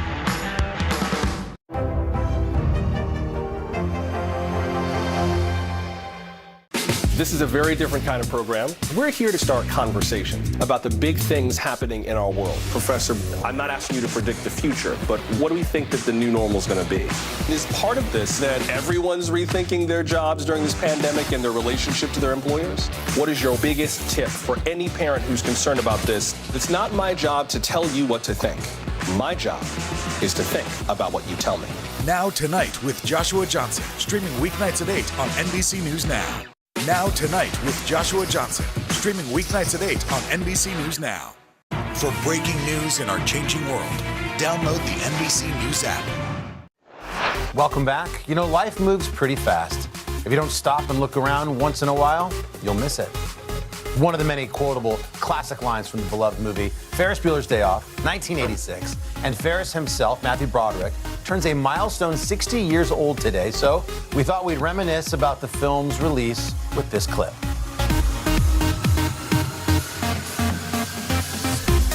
If there is such a thing as a young man being a distinguished actor, Matthew Broderick is certainly a candidate for that description. Acclaimed for his work on the stage, winner of the Tony Award for Neil Simon's Brighton Beach memoirs, on screen in Max Dugan Returns and Lady Hawk and Valentine's Day, Matthew Broderick is in a new movie called Ferris Bueller's Day Off. Good morning. Good morning. And I know you don't play day off, so you must be Ferris Bueller. Yeah. And who, Matthew, is Ferris Bueller? Ferris Bueller is, he's a kid in school in Chicago. Yeah, in high school. And a senior who can kind of, has learned how to sort of manipulate his entire school and is in a very good time in his life when he can sort of do anything.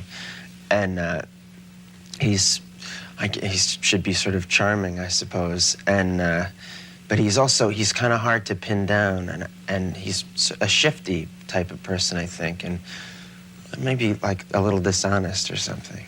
So, what happens in the movie? The title give away what happens in the movie? Yes, it Ferris does. Bueller's Day Off. Yeah, he cut school, does he? He plays hooky from school, but very carefully planned hooky. It starts with me being very ill in bed. Jeannie, You letting him stay home? I can't believe this. If I was bleeding out my eyes, you guys would make me go to school. This is so unfair. Jeannie, please don't be upset with me. You have your health. Be thankful. And I trick my parents and the principal of the school. I elaborate plans to get my girlfriend out of school, saying that her grandmother died, and will she meet her father? I dress up as the father and pick her up. And I also get my best friend who is actually sick in bed, but I convince him he's not sick and force him to lend me his father's Ferrari, and the three of us drive around Chicago and do everything. Nobody's really like that. It's kind of a step further than what anybody really got to do in high school, I think. If you had to advise adults on how to behave with teenagers, should they be patronizing, should they not? Should they lecture, should they not? What advice would you give? Well, my parents were, I liked the way they did it very much. They let me make my own mistakes, you know? And I'm not saying that a teenager should be able to do anything he wants, you know, certainly nothing dangerous like drive drunk or anything like that. But it's nice to be allowed to try out different things. I mean, if I had been forced to really go the normal steps in high school, get the real good grades, I don't think I would have had the time to devote to acting. And you know, I'm glad I had that time. And Ferris is a lot about that too. He doesn't do the usual things, and he's successful in his own way, and it's a different way. And I just think it's nice if parents allow for alternative lifestyles and ways of getting through. But you knew very early you wanted to be an actor. Yeah, well, when I was in high school, my second year of high school, I started doing plays, and I was in every play from then on. And as I got more interested in the theater, my grades sort of plummeted, and which was not fun. And my parents were not like, great, your grades are bad, how nice. I mean, they were mad, but they weren't too mad. But they also saw that you had talent. Yeah, and they enjoyed watching me on the stage, and they thought I was good. Yeah, I think. How long is Matthew Broderick going to be able to be as convincing as you now are as a high school sophomore? I mean, you're 10 years away from that age, and you still are persuasive on screen as a high school kid. I don't know. I just finished a movie called Project X, in which I play a 23-year-old. Heavens. And I was 23 I'm now 24, but I turned during the movie, so I really did play my age. How was it? I loved it. It's fun, huh? Yeah, so I intend to keep doing that if possible, you know. I think I'm getting a little old for the high school thing, so Ferris is probably my Your last high school picture? This is graduation time from high school for Matthew Broderick. This is it, folks. Well, great to take a little trip down memory lane right there. All right, folks, there you have it. Another edition of Popstar Plus comes to a close. We're going to have our Oscar previews for you tomorrow, including a spotlight on some very talented nominees. These are people that aren't that famous. You don't see them in front of the screen. They work behind the scenes. They make things happen. So we want to shine a light on them, and we'll do that. Hope you can join us. Have a great day. We'll see you soon.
to Today All Day. All day? Today, all day. All day.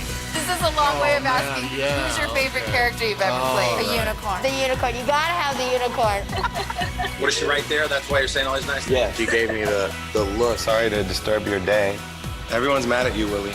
Better make this fast. I don't want the wrath of Luna. When I see you, I always think, I wonder what his quote would be. Give us 6 minutes and we'll ask as many questions as we can. Welcome to Cold Cuts. Cold cut, cold cut. My buddy Cal cooking with me. Dads don't babysit. It's called parenting. What was the first book you remember loving? Heart Smart Today with simple exercises to strengthen your heart. Make the most of your beach days. It's all about the tracksuit now. How good do they look?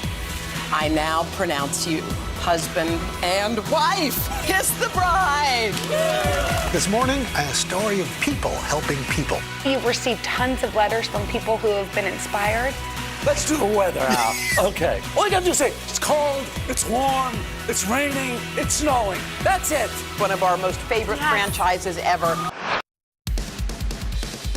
Well, hello. We're so happy that you're watching Today All Day. We hope you guys had a great weekend. We're so happy that you're joining us for this Monday edition of Today in 30. It is Monday. We got everything you need to see from this morning's show. Just 30 minutes. Let's start with our top stories. And unfortunately, overnight crash of a Boeing 737 passenger plane. It happened in China.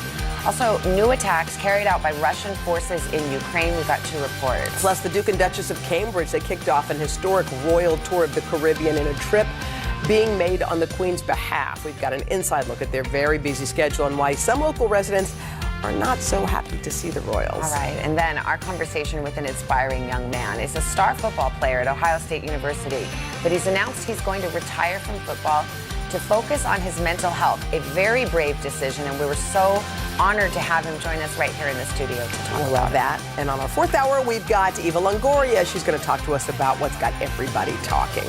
So that and more coming up on this episode of Today in 30. NBC's Janice Mackey-Frere joins us from Beijing this morning. Janice, good morning to you. What's the latest you're hearing? Savannah, good morning. There's still very little information about why this plane went down. It happened about 5 hours ago, but there are some videos that are starting to come in as rescue workers reach the crash site. This morning, a catastrophic plane crash in southern China, showing a forest in flames, debris on the ground, smoke rising from the area where the Boeing 737 apparently went down. Chinese state media sharing pictures of the aftermath. China Eastern Flight 5735 left Kunming Airport just after 1 p.m. here, heading over the mountains of Yunnan province toward Guangzhou, what was supposed to be less than a 2-hour trip.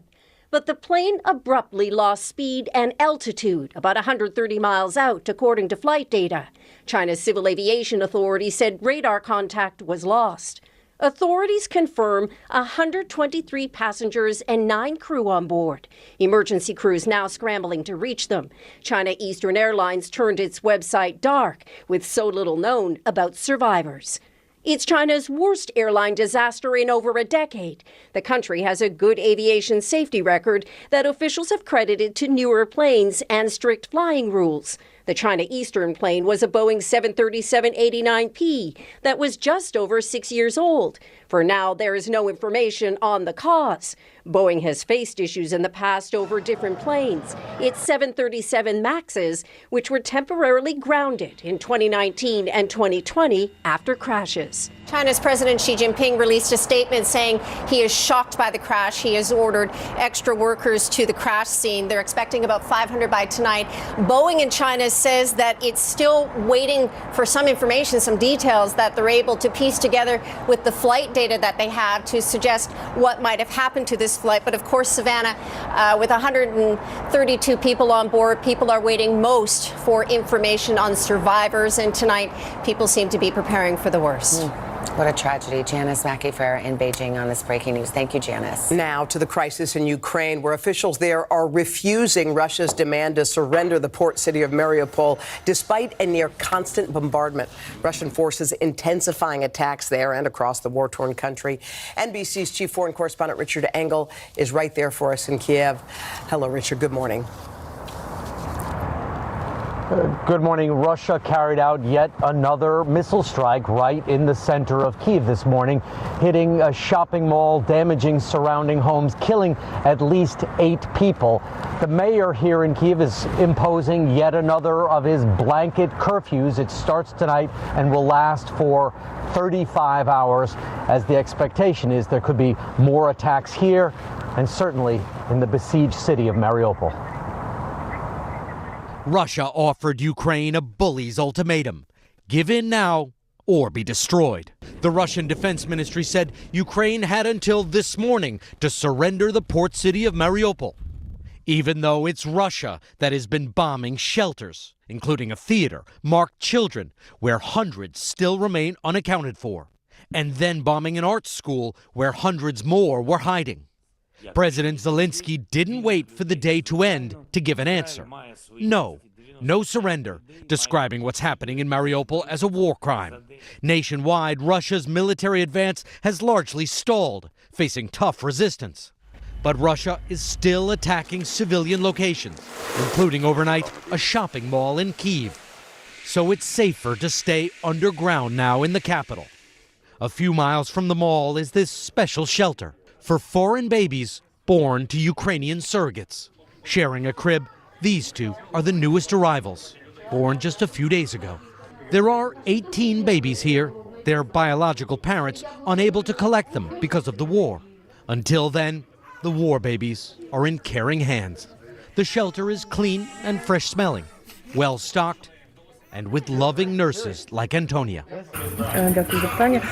We're giving them lots of love and taking care of their needs, she says. Each baby has been given a temporary name to make it easier for the staff, and a number that corresponds to each baby's bottle. And the staff, you're here 24/7, sleeping down in this shelter, not leaving the babies alone? Yes, we're with the kids 24/7. We don't have much time for anything else, but we're used to it, she says. As a surrogate parent myself, I can imagine the stress and anxiety the biological parents feel, separated from their newborns they've never met, trapped down here and not knowing what tomorrow will bring. And there are more children coming. Some kids are getting collected, but more pregnant carriers, pregnant women are giving birth. So there's more on the way. Yes, others who were pregnant drop off new babies, she says. What do you need right now? What would help you, the situation, these children? We asked to stop the war, Antonia says. We need help for this nightmare to end. Antonia told me the nurses protect the babies, and the staff believe that these little angels protect them too. We reached out to the surrogacy agency running that shelter. They said they don't want donations. They're doing fine, but there are many charities operating in this country, including the Red Cross, Save the Children. There's a Ukrainian charity called Come Back Alive, and they said if people want to help, there are many organizations that are doing good work. God bless Antonia and those nurses. Richard Engel, thank you for that story.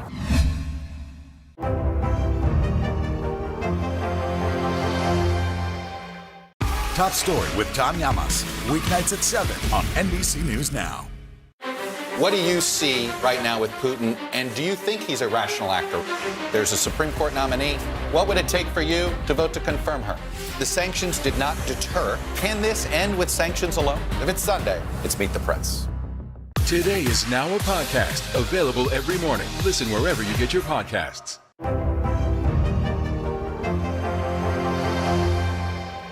Sometimes the news can be difficult and overwhelming for kids to understand. Ukraine and Russia. Could you help me understand what's going on? So to help make sense of it, we've created a newscast just for them. We hope your family will watch Nightly News Kids Edition. Top Story with Tom Llamas, weeknights at 7 on NBC News Now. In the City of Angels, 2 kindly old ladies wanted to help homeless men get off the streets forever. And so they did. Listen to The Thing About Helen and Olga, the new podcast from Dateline and Keith Morrison. Sometimes the news can be difficult and overwhelming for kids to understand. Ukraine and Russia. Could you help me understand what's going on? So to help make sense of it, we've created a newscast just for them. We hope your family will watch Nightly News Kids Edition.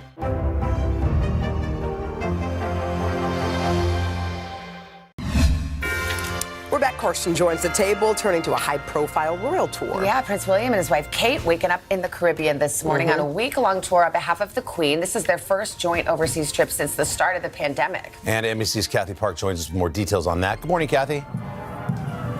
Hey guys, good morning. Yeah, William and Kate are in beautiful Belize right now, but it's not exactly their spring break. They are there on a high-profile visit on behalf of the Queen to strengthen ties with Commonwealth countries, but not everyone is welcoming them with open arms. This morning, the Duke and Duchess of Cambridge are in the Caribbean and already making a splash as they kick off their royal tour. This is our land. This is our property. Even before the couple landed in Belize, some residents staged a protest, reportedly for William's ties to a conservation group that's in a land dispute with the village. Our land is for we, and we need land for our children. The pushback forced the royals to revise plans and visit a different area. But despite the detour, they did receive a warm welcome moments after touching down, complete with a 21-gun salute. Both Kate and William wore shades of blue, a nod to the host country's color. Thank you very much. Lovely to be here. Touring a family-run cacao farm on Sunday, the couple learned about the chocolate-making process and enjoyed some samples. William even joking that he'd like to come work there. We just had a lot of chocolate. You make it look so easy. If I did that, I'd lose a finger. The Cambridges also visited the coastal village of Hopkins, learning about Belize's Garifuna community, and even impressed the locals with their dance moves. After Belize, the pair will head to Jamaica and the Bahamas on behalf of the Queen, the head of the state in those Commonwealth countries. And it's really important for the royal family to get back out there and to rebuild those relationships, particularly after this 2-year break because of the COVID-19 pandemic.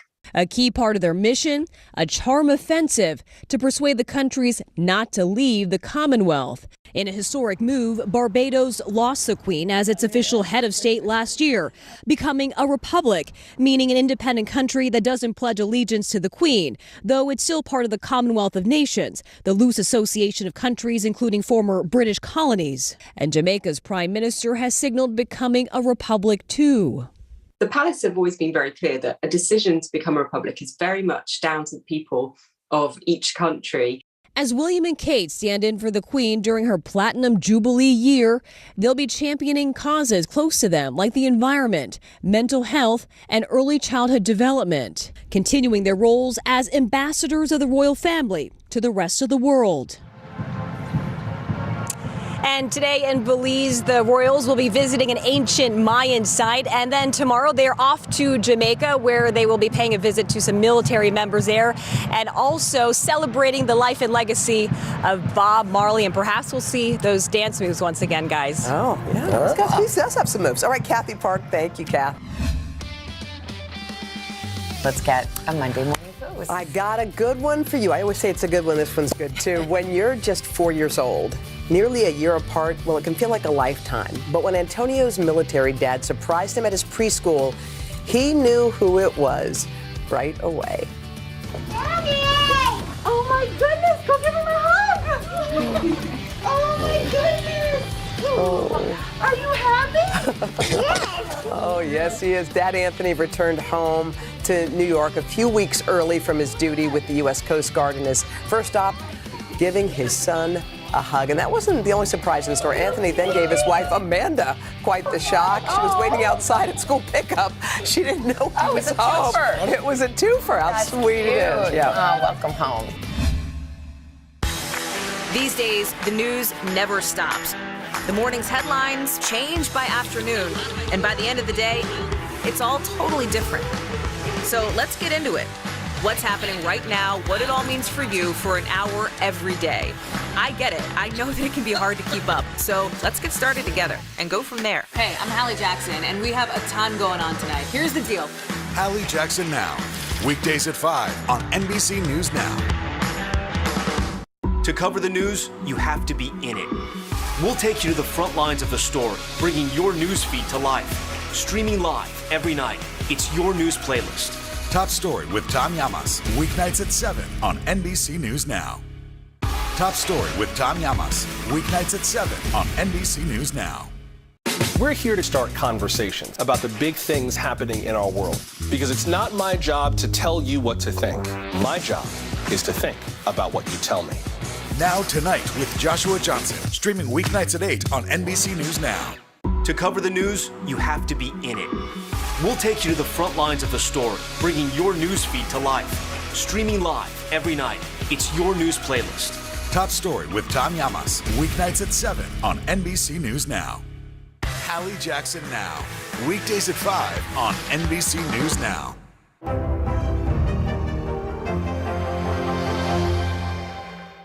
These days, it feels like the news never stops. So let's get into it. What's happening right now, what it all means for you for an hour every day. It can be hard to keep up, so let's get started together. Hallie Jackson Now, weekdays at 5 on NBC News Now. Top Story with Tom Llamas, weeknights at 7 on NBC News Now. Hallie Jackson Now, weekdays at 5 on NBC News Now.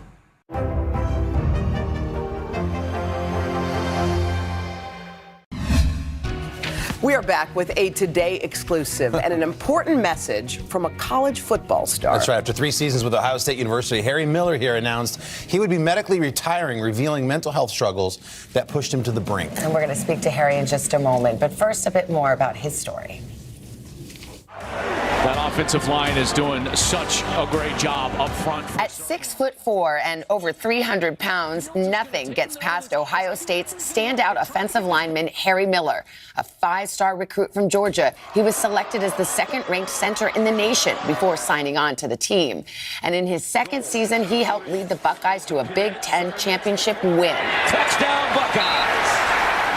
But when Miller rarely took the field last year, many Ohio State fans began asking, what's wrong with Harry Miller? And now Miller is breaking his silence, announcing on social media he is medically retiring from football, writing, prior to the season last year, I told Coach Day of my intention to kill myself. Ohio State University head coach Ryan Day took action, referring Miller to mental health experts. And after a few weeks of professional help, he returned to the game. But the pain did not go away. He writes, I tried my luck at football once again with scars on my wrists and throat. Maybe the scars were hard to see with my wrists taped up. He continued, they are hard to see and they're easy to hide, but they sure do hurt. There was a dead man on the television set, but nobody knew it. Those scars, he says, are reminders of his struggles. His story coming as a shock to the college football community. Miller is a powerhouse on the field and off. The starting lineman was named an academic All-Big Ten honoree. He's a college junior studying mechanical engineering. When looking at like a standard continuum of time chronology. And has a 4.0 GPA.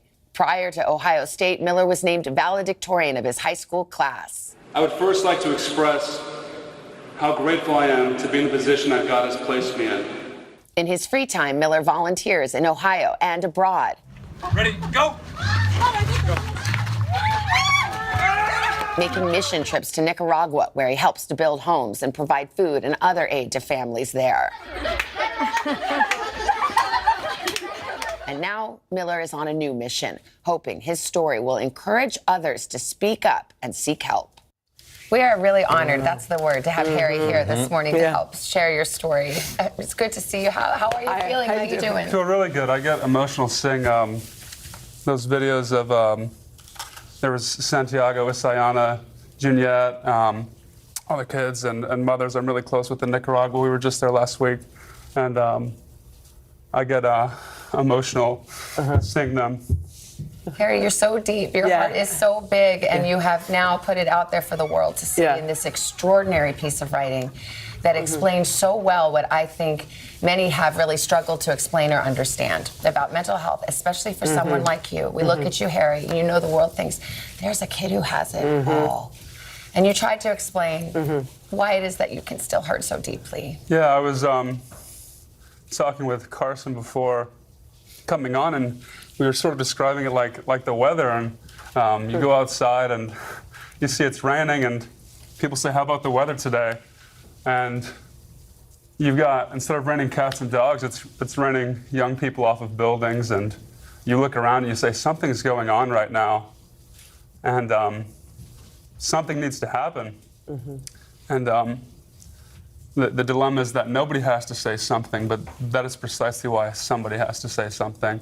And I had no intention of this happening the way it did, and people have called me brave, but to me it just felt like not dying, and it felt like being honest. And maybe bravery is just being honest when it would be easier not to. And if that's bravery, then so be it. But I've just been really grateful to, one, receive the help I have, and then two, to have learned some things that I can share with others. You're talking about those kids in Nicaragua, and they're beautiful kids. And I was thinking about you as a kid. At 8 years old, you said to your mom, I want to kill myself as a little boy. And those feelings just didn't go away. Yeah, they sort of, I got treatment when I was young, and I guess I've always been anxious and depressed. And years passed, I felt good in high school. Got to college, and it's just sort of difficult. You've got these young people being thrusted under these bright lights, and as a student athlete, it's, you play a game, it's a hard game, perhaps you made a lot of mistakes, and people will send you messages saying, transfer, you suck. Some people get death threats that I know on the team, and I'm trying to text my mom, that's the first thing I see, and then, you can't worry about it too much because you've got an exam the next day, and you have that for weeks and then months, and by the end of the semester, and you're like, what is happening right now? And it just breaks my heart. While I was going through my therapy, I was seeing stories of Miss Americas and athletes all over the board, and I just kept thinking, if somebody would just say something, and I'm just really grateful that I was able to have received the care and love and affection that I did, so that I could. What's really great about this story, Harry, is that you're here. We'd be covering this story, and we have before so many times without you being here. You would have been reduced, as you wrote, to being initials on the back of the Buckeye helmet. And you were okay with that at the time. But you're not, and you're here. And I think for people watching this, or people who will see this, and you and I both, we've talked about this, there's so many millions of people suffering in silence. When you were on the brink, talk to somebody watching this right now, and you know exactly how they feel. You had Coach Day. I know you turned to Coach Day, but shine some light on them to help them so they can still be around for their part of their story. Yeah, is there a camera? Yeah, right there. And it's so hard. I realized the weight of words when you're preparing to not be able to say words anymore, you realize how important your words are. And even now, they feel so clumsy speaking about it now. And I would just say, hope is just pretending to believe in something until one day you don't have to pretend anymore. And right now, you have all the logic, all the rationale in the world to give up on it. But I would just ask, pretend for a little bit. And then one day you won't have to pretend anymore, and you'll be happy. And I'm just so grateful. And we had a crazy debacle trying to get back from Nicaragua. We flew in, and I sat next to this mother named Sadie and a beautiful boy named Ivan. And it shattered me because I realized how easily I would have given that up. And I'm just so grateful. And I would just ask to keep pretending, and then one day you won't have to, and you'll be so glad that you did. And that's the only advice I think I could muster. Powerful words. You have so much to give this world. You just did it in those moments. You clearly have a heart for service and helping others. And you're still in school. You told me you had midterms this week. Okay, that's heavy. Professors, don't hold it on. No, be nice to Harry. Maybe you could help the National Collegiate Association, or whoever it is, on a national level help, because the lights are so bright. I think of Katie Meyer at Stanford, the goalkeeper. Like you said, 100,000 people one day, and the next day you have to sit in class and take a test. That's a lot. People aren't equipped for that. Maybe that's your calling now. Maybe God's saying, hey man, you're going to save a lot of lives. Yeah, who knows? Yesterday, I think I got scammed by a guy dressed in monk's clothing. So either I'm down. You got the bracelet? Welcome to New York, bro. Either I'm down $5, or I should be expecting total enlightenment in about 3 hours. So wish me luck. I know. Everybody cross your fingers. People don't usually come to the Today Show for enlightenment, but I think you've given us some enlightenment. I hope so. Definitely. You really have. You can feel it. You can really feel it. What a door you've walked through. and just we're so grateful that you're guys. here. And Harry, you've thank helped you. so many people. Thank you. That was really precious. Yeah, we're grateful Keep in touch with us. Coach Yes. Day, Absolutely. too. Yes. I think your mission is just starting. Yeah. So I keep hope in so. touch with us. I hope so. Oh, Harry, thank you. Thank you. Appreciate it, Harry. An important reminder, if you know somebody who is in crisis, you can call the National Suicide Prevention Lifeline. As you see there, the number is on the screen, or you can text HOME to 741-741 to reach the text line as well. You're the man, Harry. Thanks, bro. Thanks, Harry. Thank you, guys. Harry, Okay. what an honor. What do you see right now with Putin, and do you think he's a rational actor? There's a Supreme Court nominee. What would it take for you to vote to confirm her? The sanctions did not deter. Can this end with sanctions alone? If it's Sunday, it's Meet the Press. Today is now a podcast, available every morning. Listen wherever you get your podcasts. These days, it feels like the news never stops. So let's get into it. What's happening right now, what it all means for you for an hour every day. It can be hard to keep up, so let's get started together. Hallie Jackson Now, weekdays at 5 on NBC News Now. We're here to start conversations about the big things happening in our world. Because it's not my job to tell you what to think. My job is to think about what you tell me. Now Tonight with Joshua Johnson, streaming weeknights at 8 on NBC News Now. Listen to The Thing About Helen and Olga, new from Dateline, wherever you get your podcasts. What happened here is a story of loss and salvation. There were residents who hung on for dear life. This is where you took shelter, in this closet. I took shelter right in this closet right here. Rioters banged down one of the doors. Have you found a way to reconcile it a year later? It really hurt to see this place that I love so much treated with such disrespect. Was it an act of cleaning or an act of healing?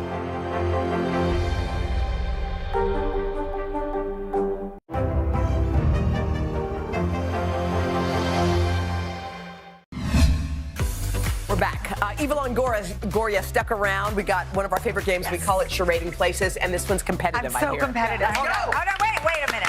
Oh, we need a pause for the outfit. You take your, I'm taking my shirt. The Texas girls are real competitive. We're from Texas. So Esther and Donna's going to host. So here's how it's going to work. Okay. You guys will go first. Hoda, you'll come up first. You'll take a look at the clue, act it out. What's the and then subject? Eva, when you answer correctly, you'll switch places. Got it. What's the subject, overall subject? Your subject is things kids do. Things kids do. Your subject is spring things. Come on. You can have a minute on the clock. Okay. So we go ready. So I do one, then we switch. Yes. Okay. Okay, so let's hit it. Minute on the clock. Go. And no talking. Sliding down, playground. Yes, go, girl. At school, taking notes. What are you doing? Reading, folding, making arts and crafts. Yeah! Go.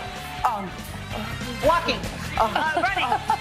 A teacher. Yeah. Teacher. Where am I going? Oh, it's going to school. Yes. Walking to school. Go. Good one. Okay. Go. Oh, tantrum. Yes. Go. Oh, God. Picking up. Build blocks. Picking up blocks. Building Legos. Tower. Oh my God. Plane. Castle. What's the building? You're building a sandcastle. Building what? Building a sandcastle. Yes. Put sandcastle. No, it was building a fort. Whatever. Okay. Oh God. Okay. Here we go. Gymnastics. Yes. Who are you? Running. Shopping. What? Stroller. Bicycle. Yes. Bicycle. Go. Playing soccer. Yes. No. Wow. Oh, that's it. Jump rope. Jump rope. Okay, you guys got 7, is that right? How many did they get? 7? I'm excited. I am too. Okay, all right. I'm going to go ahead and apologize. Guys, I want y'all to take your time. I'm so sorry. And I don't think I can do What, this. you can't do it? I don't think I can do Justin this. says he can't do Okay. it. Running out of time. We gotta go. All right, here we go. Oh, and 3, 2, 1. What's your subject? Wait, is that spring things? Spring things? Climbing the jungle gym. What am I climbing? Ropes. The wall. This is what I look like. I'm climbing. Stop talking. It's charades. Why is this spring thing? You're climbing. Fast. It was climbing a tree. The Easter Bunny. Snow, raining. Rain, jump in puddle. It's like Yeah, baby. Dancing, drinking. Where am I? Having a good time. Hula hooping. Hawaii. Oh, you're hooping it up. Party. Party Where time. am I? You're at a beach. things. You're at a beach party. spring things. Oh, spring break. Yes. I don't know. This is hard, Jack. Fly the kite. Yes. Baseball. Yeah. back. Oh God, oh God. Oh, Wait, what? Oh, building a sandcastle. Yes. Plant a garden! Plant a garden! We have to guard it. Hoda and Eva, you guys. Thank you guys so much for. Well, you know what? She is an incredible actress. That was amazing. She was What was better. the last one? Planting a tree. Planting a garden. Yours were hard. I thought it was tree garden. All right. How can you do spring break? All right. Big thank you. Thank you to Eva and Justin for playing with us. And Connections with Eva Longoria premieres March 31st on iHeartRadio app or wherever you get your podcast. Come back and join us tomorrow, won't you? We've got Camila Alves McConaughey. She has a new children's book out. Can't wait to hear about that. Yeah, we'll see you guys tomorrow. Have a great day. Bye-bye. Bye.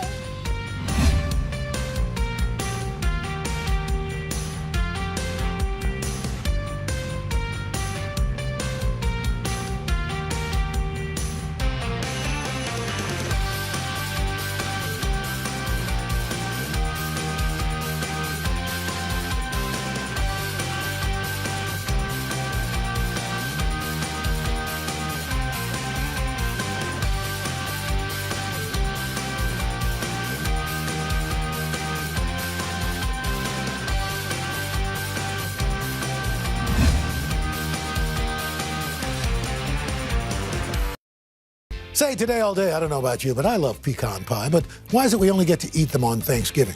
Well, Samadada and her baking buddy, Chef Samantha, have reimagined the classic holiday pie for any time of the year. Sama is serving up vegan mini pecan pies that make a perfect sweet snack. And then Samantha makes a stunning maple nut tart that is truly a work of art. It's all coming up next on #Cooking. So we're just stirring. Oh gosh, cooking. Sama, it smells so good already. Doesn't it? Mm-hmm. Don't you want this in a candle? I do. Sama's gonna start making I'm candles. gonna start making pecan pie candles, baby.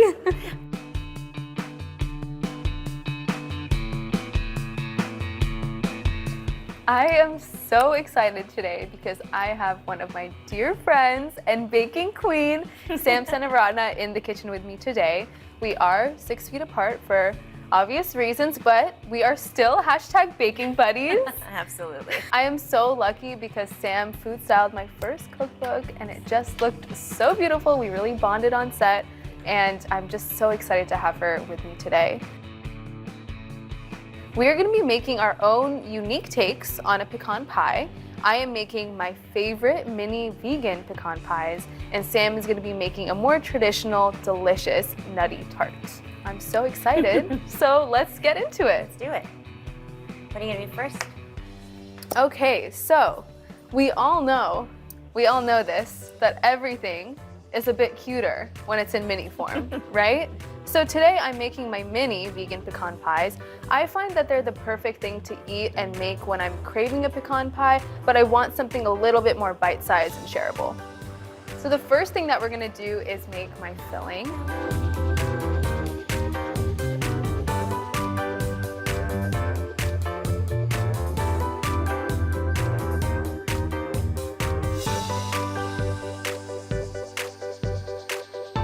I've heated my saucepan on medium heat, and now I'm gonna start adding my filling ingredients. Sounds good. What do you got? Starting with some coconut oil. Do you keep your coconut oil in the fridge, or do you keep it at room temp? I keep it at room temp. I keep it in the fridge. Tell me why, Sam. It lasts longer. There we go.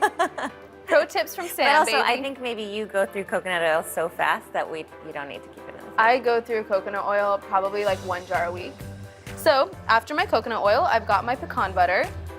A little fancy today with some pecan butter. That is fancy. A little fancy. But if you don't have a pecan butter, you can totally use an almond butter. Now, to sweeten this up, I'm using some coconut sugar and maple syrup, my favorite sweeteners. They're unrefined.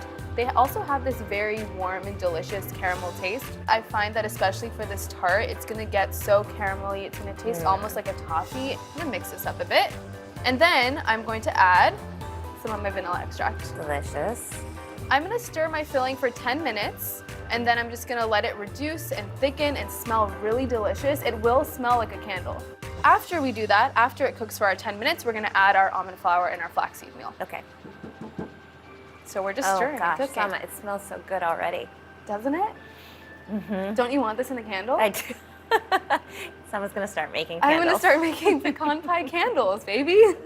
Before you add the almond flour and the flaxseed meal, you wanna make sure your mixture is reducing a little bit. So you'll notice that it's bubbling up. It's kind of pulling away from the sides of the pan, and then that's a really good time for you to add your flaxseed meal and your almond flour. And it looks like we're there. I'm using an almond flour here just to thicken up the mixture a little bit, and I'm also going to use some ground flaxseed, otherwise known as flaxseed meal. Do you use this when you make I do it? sometimes. I have a dear friend that's vegan, so I try to use flaxseed for her egg replacements. Flaxseed meal adds some fiber, and we love a fiber moment here. We're stirring this up so the mixture gets nice and thick. The almond flour and the flaxseed meal are really what's going to help us get it there. Does it smell good? It smells so good. You all wish you were here. You wish you were here to smell this.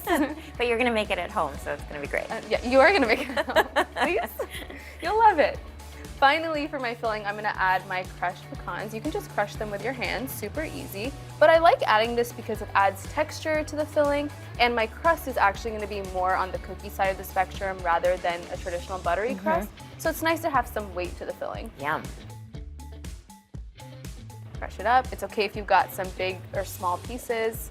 You love texture here. Your tart. It's all about texture. It's all about texture. I'm so excited to get there. See how it's kind of thickening up? I'm gonna take this off the heat. Incorporate those pecans, get it off the heat, and then get to work on my crust. If we don't eat it first. If we don't eat it all first.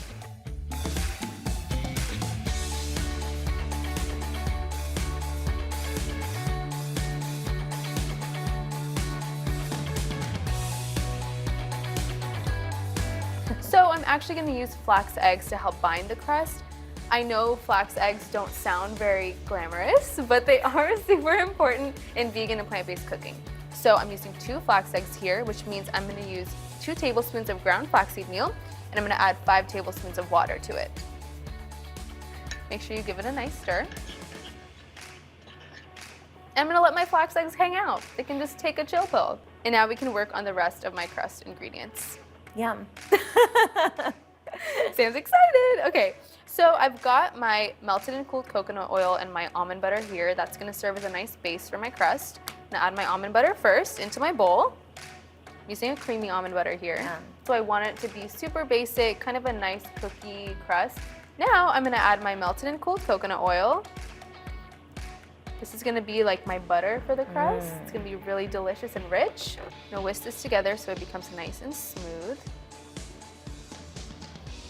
And then, to sweeten this crust up, I'm gonna add my favorite, coconut sugar. This is gonna complement the coconut sugar that's in my filling too. So good.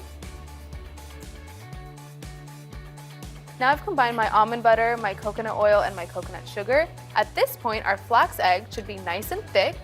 As you can see, pretty gelatinous. I know that's also not a cute word, but it's true. It's gonna help us bind. Can I see some? Yes. So you can see how it's kind of thick. Look at that. So fast. Sort of like a gel. Yeah. So it's gonna be nice because this is what's gonna help bind our crust instead of an egg. For my dry ingredients, you know how I said it's gonna be sort of like a cookie, cakey crust? The almond flour is really what's gonna help it get there. And I'm using almond flour and coconut flour, which I like to do in tandem because coconut flour is so absorbent, almond flour is so dense, so I find it makes a really nice pairing. Smart. Whisk that up nicely. And here's where it gets fun, Sam. We get to combine our wet and dry ingredients. I'm gonna just put this straight into here. It smells so good. Already. Right? It really Already? does. Sometimes I find that this needs a little bit of help to come together, which is why I prepared. Got some almond milk. You can use any non-dairy milk you want, but it's just gonna help the crust become nice and smooth.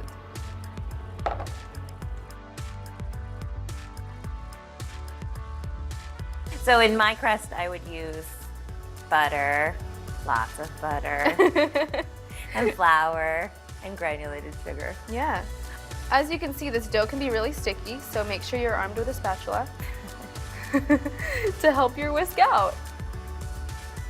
You know, though, at home you'd use your fingers. At home, yeah. Yeah. I do use my fingers when I'm at home. You know what? Are we over it? I'm just gonna get in there. They're the best tool you have. You always say when you bake to trust your body, which is what I love about you. Can you explain this to me a bit more?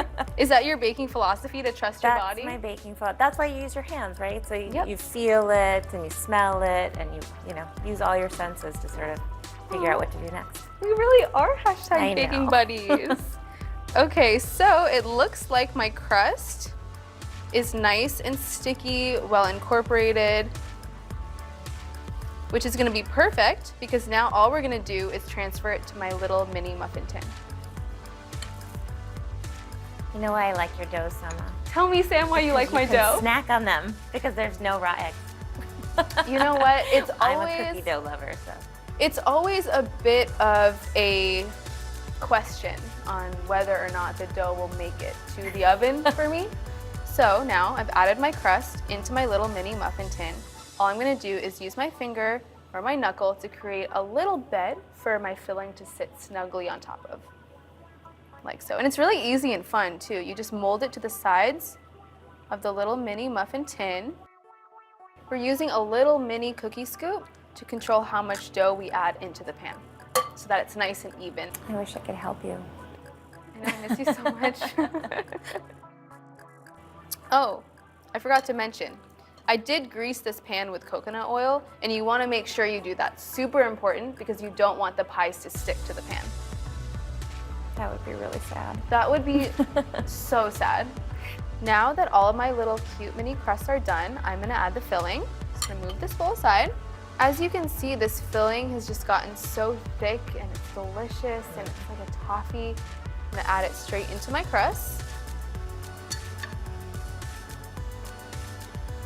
And it's gonna fit nice and snug in there. Like, they're like little mini tarts, I know. They're so cute. You don't wanna overfill the filling because it will bubble up in the oven when it bakes. So make sure you just level it out. But this guy definitely needs a little more. And see how nice it is that this filling is so textured. It's gonna be so delicious when it caramelizes and cooks in the oven. Finally, just for aesthetics, I'm gonna add a pecan on top of each of these, just to finish it off. Great. I can't wait for you to try this, Sam. My little cute vegan mini pecan pies are done, so now they're ready for a little journey in the oven, going in at 350 degrees for about 20 minutes.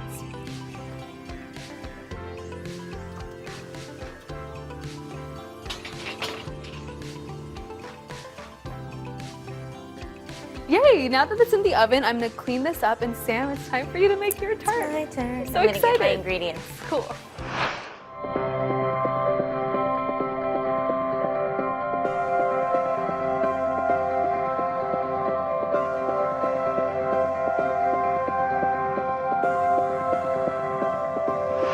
This is a very different kind of program. We're here to start conversation about the big things happening in our world. Professor, I'm not asking you to predict the future, but what do we think that the new normal is going to be?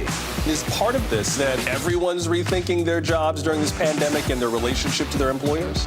What is your biggest tip for any parent who's concerned about this? It's not my job to tell you what to think. My job is to think about what you tell me. Now Tonight with Joshua Johnson, streaming weeknights at 8 on NBC News Now.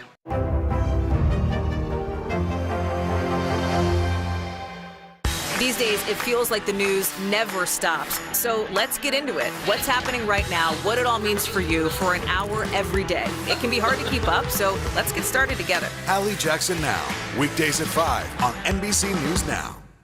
We're here to start conversations about the big things happening in our world because it's not my job to tell you what to think. My job is to think about what you tell me. Now Tonight with Joshua Johnson, streaming weeknights at 8 on NBC News Now. Today is now a podcast available every morning. Listen wherever you get your podcasts. What do you see right now with Putin, and do you think he's a rational actor? There's a Supreme Court nominee. What would it take for you to vote to confirm her? The sanctions did not deter. Can this end with sanctions alone? If it's Sunday, it's Meet the Press. Top Story with Tom Llamas, weeknights at 7 on NBC News Now.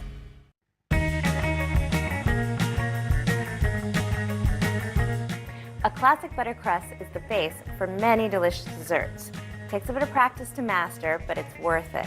I'm going to show you how to make it. To start, combine flour, sugar, and salt in a food processor and pulse to combine. Now, add the cold butter and pulse until the mixture resembles a coarse meal.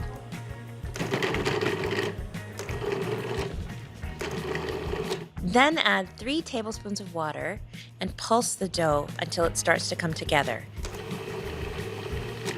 You can add a little more water if you need to.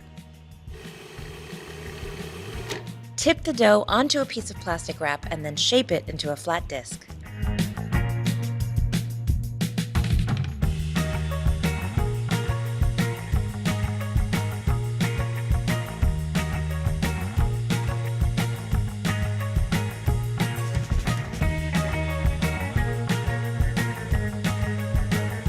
Pop this disc into the fridge and let it chill for at least 1 hour or up to 2 days.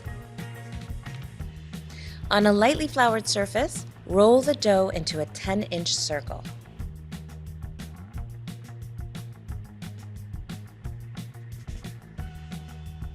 Transfer the dough to a 9-inch fluted tart pan and gently press the dough into the edges.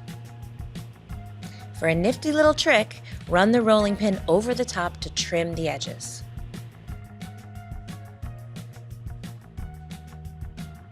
Pop the tart shell into the freezer for 15 minutes. Before baking the tart, line the frozen dough with parchment paper and fill the inside with pie weights. This step will help our crust keep its gorgeous shape. Bake the shell at 375 for 15 minutes. Remove the weights from the tart shell and bake again until lightly golden, another 10 to 15 minutes. Now your beautiful crust is ready to be filled.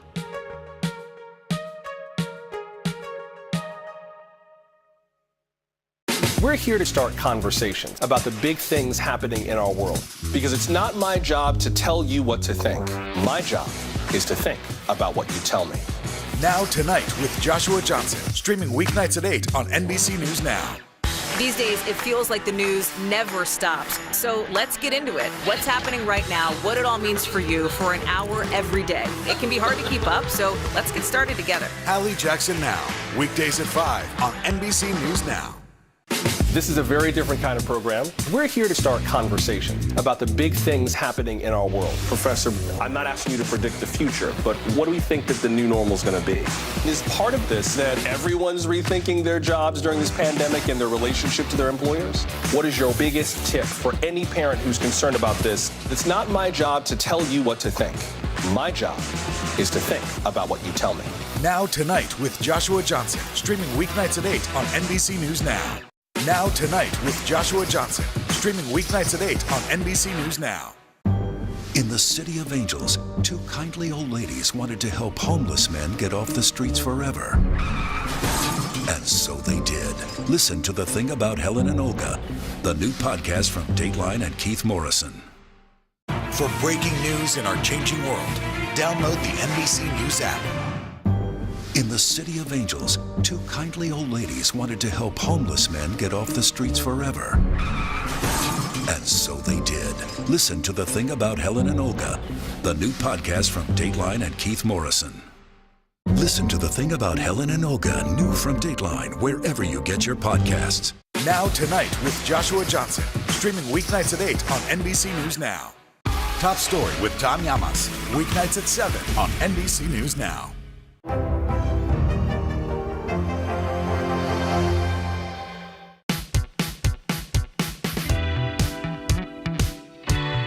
Okay, Sam, you're making this delicious nut tart. I need all of the details. How did you come up with it? Well, it's based on a classic pecan pie, but I developed this recipe for my dad because he is a lover of nuts. He loves nuts more than anyone in the world, and every time I go to visit him, he wants me to bring something nut related. So that's how this came about. Cute.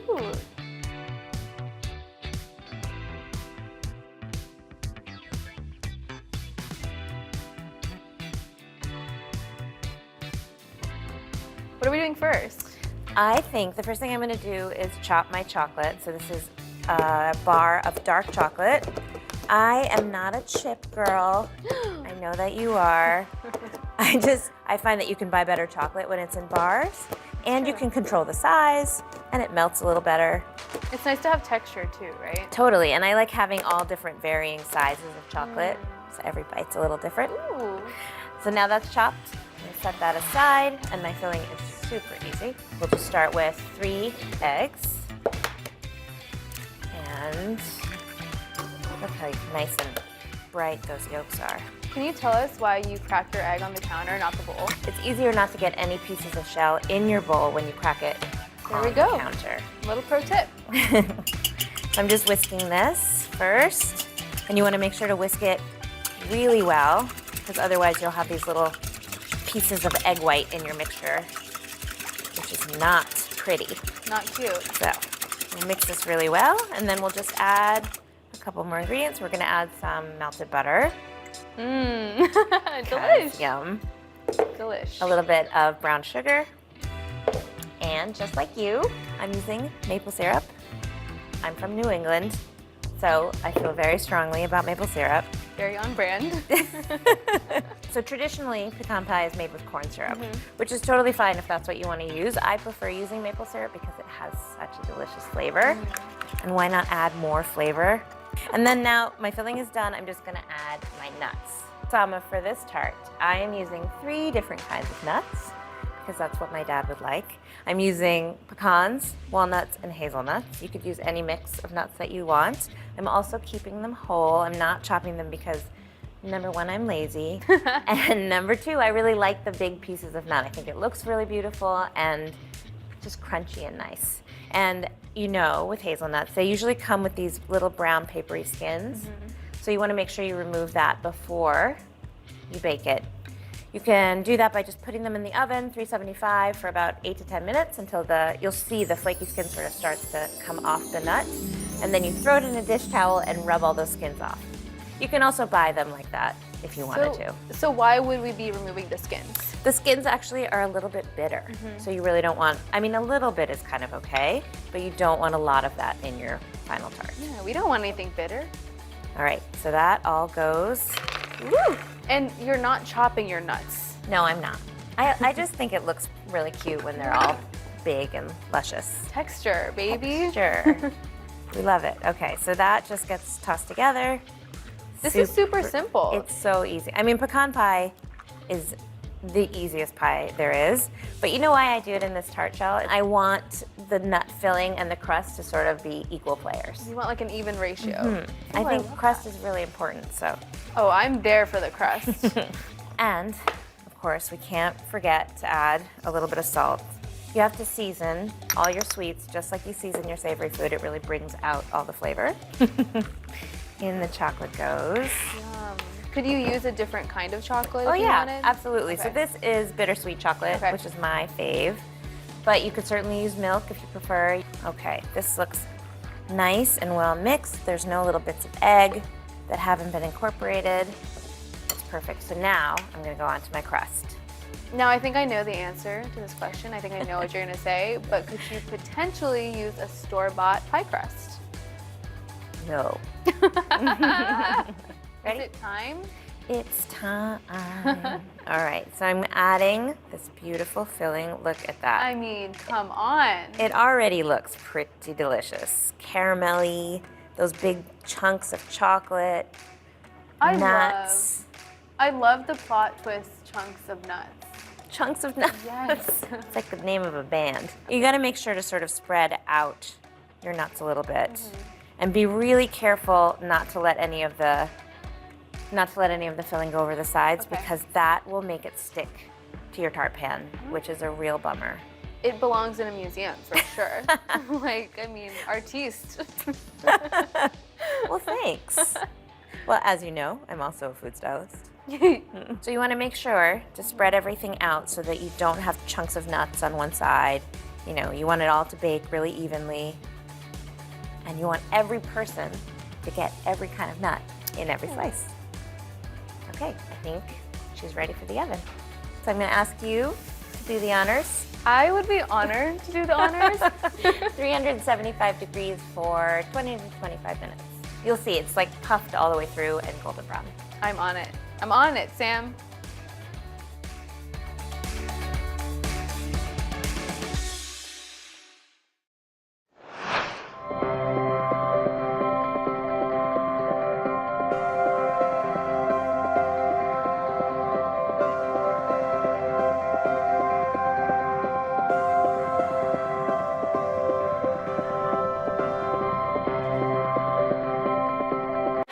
What do you see right now with Putin, and do you think he's a rational actor? There's a Supreme Court nominee. What would it take for you to vote to confirm her? The sanctions did not deter. Can this end with sanctions alone? If it's Sunday, it's Meet the Press. Listen to The Thing About Helen and Olga, new from Dateline, wherever you get your podcasts. To cover the news, you have to be in it. We'll take you to the front lines of the story, bringing your news feed to life. Streaming live every night. It's your news playlist. Top Story with Tom Llamas, weeknights at 7 on NBC News Now. These days, it feels like the news never stops. So let's get into it. What's happening right now, what it all means for you for an hour every day. It can be hard to keep up, so let's get started together. Hallie Jackson Now, weekdays at 5 on NBC News Now. What do you see right now with Putin, and do you think he's a rational actor? There's a Supreme Court nominee. What would it take for you to vote to confirm her? The sanctions did not deter. Can this end with sanctions alone? If it's Sunday, it's Meet the Press. To cover the news, you have to be in it. We'll take you to the front lines of the story, bringing your news feed to life. Streaming live every night. It's your news playlist. Top Story with Tom Llamas, weeknights at 7 on NBC News Now. For breaking news in our changing world, download the NBC News app. Listen to The Thing About Helen and Olga, new from Dateline, wherever you get your podcasts.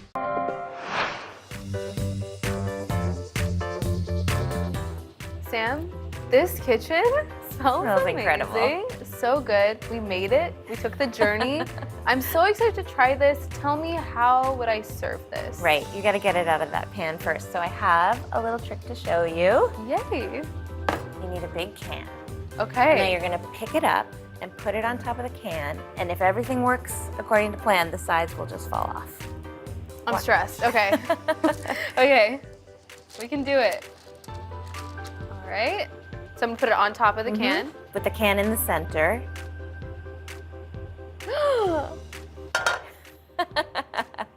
Magic. A little Magic. Magic. Okay. Now you can put it in your beautiful. Look at that, though. Looks good. Looks so good. All right. Going on my little plate.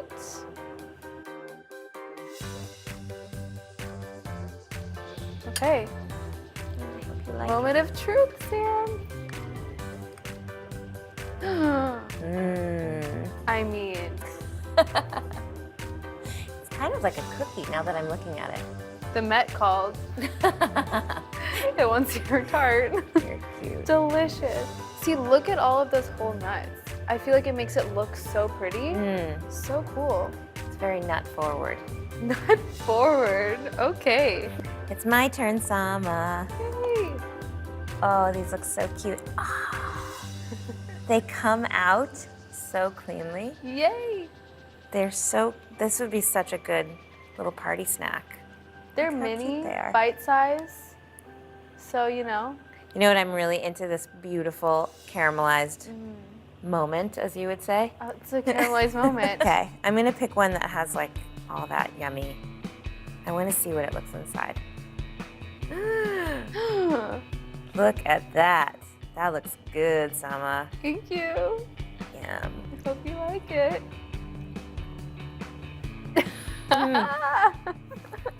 Good?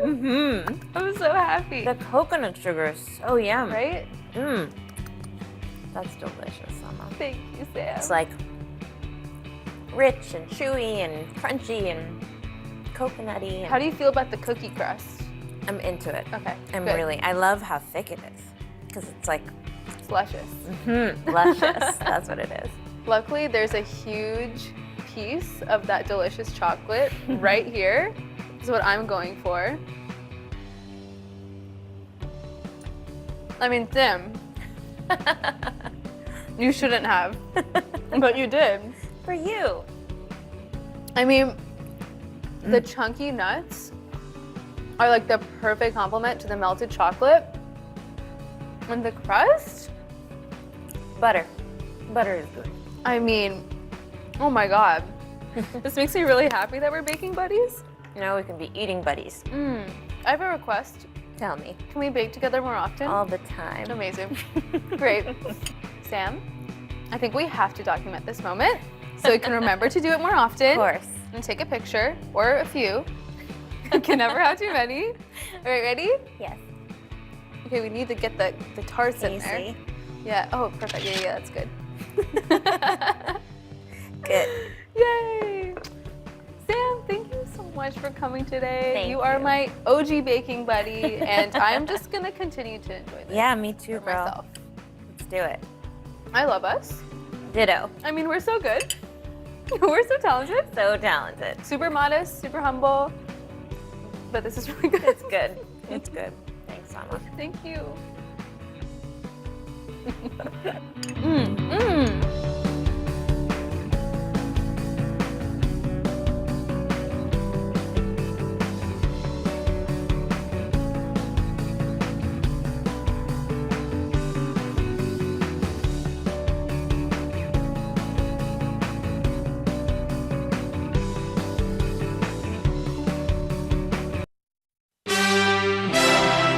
Good morning. Breaking news: a Boeing 737 with 132 people on board crashes in southeastern China, sparking a massive fire on the ground and a frantic attempt to reach the wreckage along a remote mountainside. We're live with the very latest. No surrender. Ukraine refused